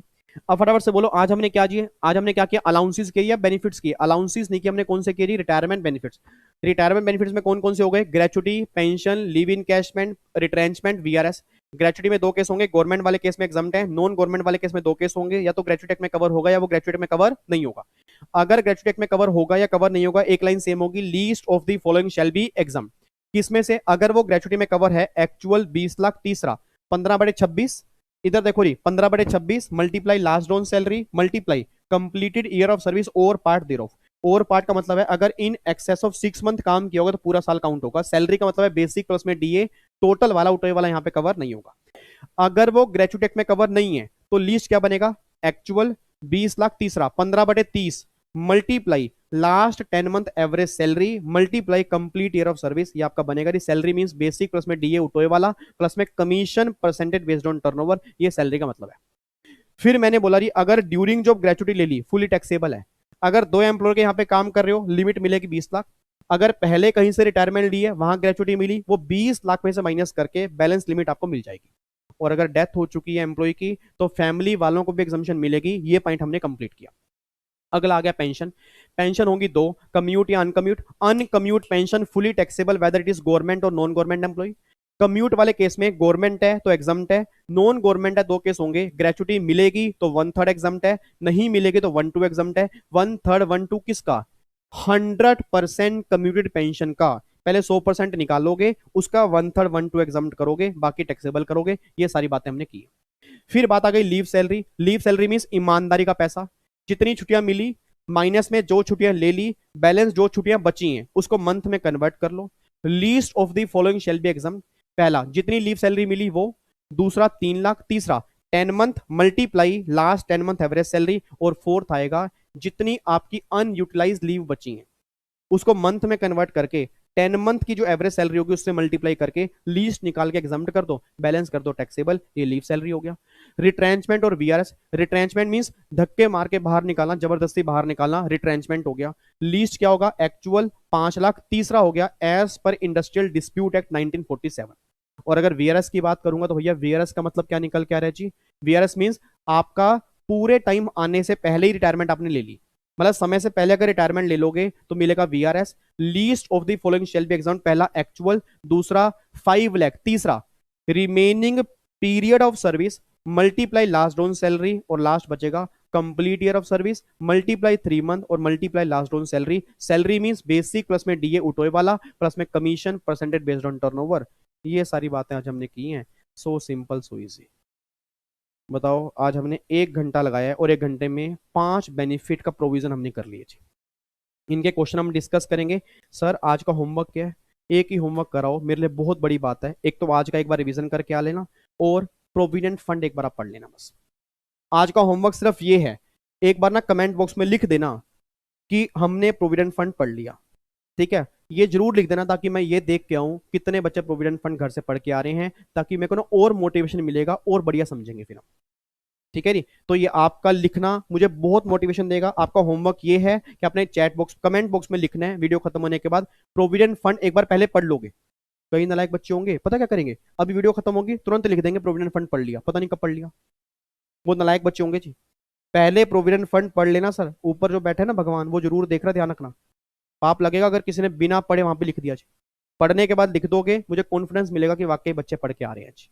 ठीक है जी, चलो फिर तो बाकी नेक्स्ट क्लास में प्रोविडेंट फंड हम पढ़ेंगे, उसको समझेंगे। अगर टाइम बचा तो परक्यूसिट स्टार्ट करेंगे, नहीं तो उससे नेक्स्ट क्लास में हम स्टार्ट कर देंगे परक्यूसिट। ठीक है, उम्मीद करूंगा ये सैलरी की रिवीजन आपको समझ में आ रही है। आ रही है तो फिर मैं बार बार क्या बोलूं, ठोक दो। ठीक है, और अगर नहीं आ रही तो फिर कमी बता के जाओ सर। अब जिसने डिसलाइक करना है वो तो करके भाग ही जाता है जी, क्योंकि 3-4 बच्चे तो ऐसे हैं, मुझे पता नहीं वो कौन है, बट कोई दिक्कत नहीं है सर, प्यार उनका मेरे से बहुत ज्यादा है। ठीक है, चलो जी बाकी मुलाकात करेंगे फिर हम नेक्स्ट क्लास में। तब तक अपना ध्यान रखो, अपनी फैमिली का ध्यान रखो, तंदुरुस्त रहो, चुस्त रहो, खुश रहो, खुशियां बांटो, पॉजिटिविटी बांटो और बस आगे बढ़ते जाओ। ठीक है, ओके जी, bye bye, thank you so much. जय Hind, God bless you, love you so much. Bye bye जी, टेक केयर।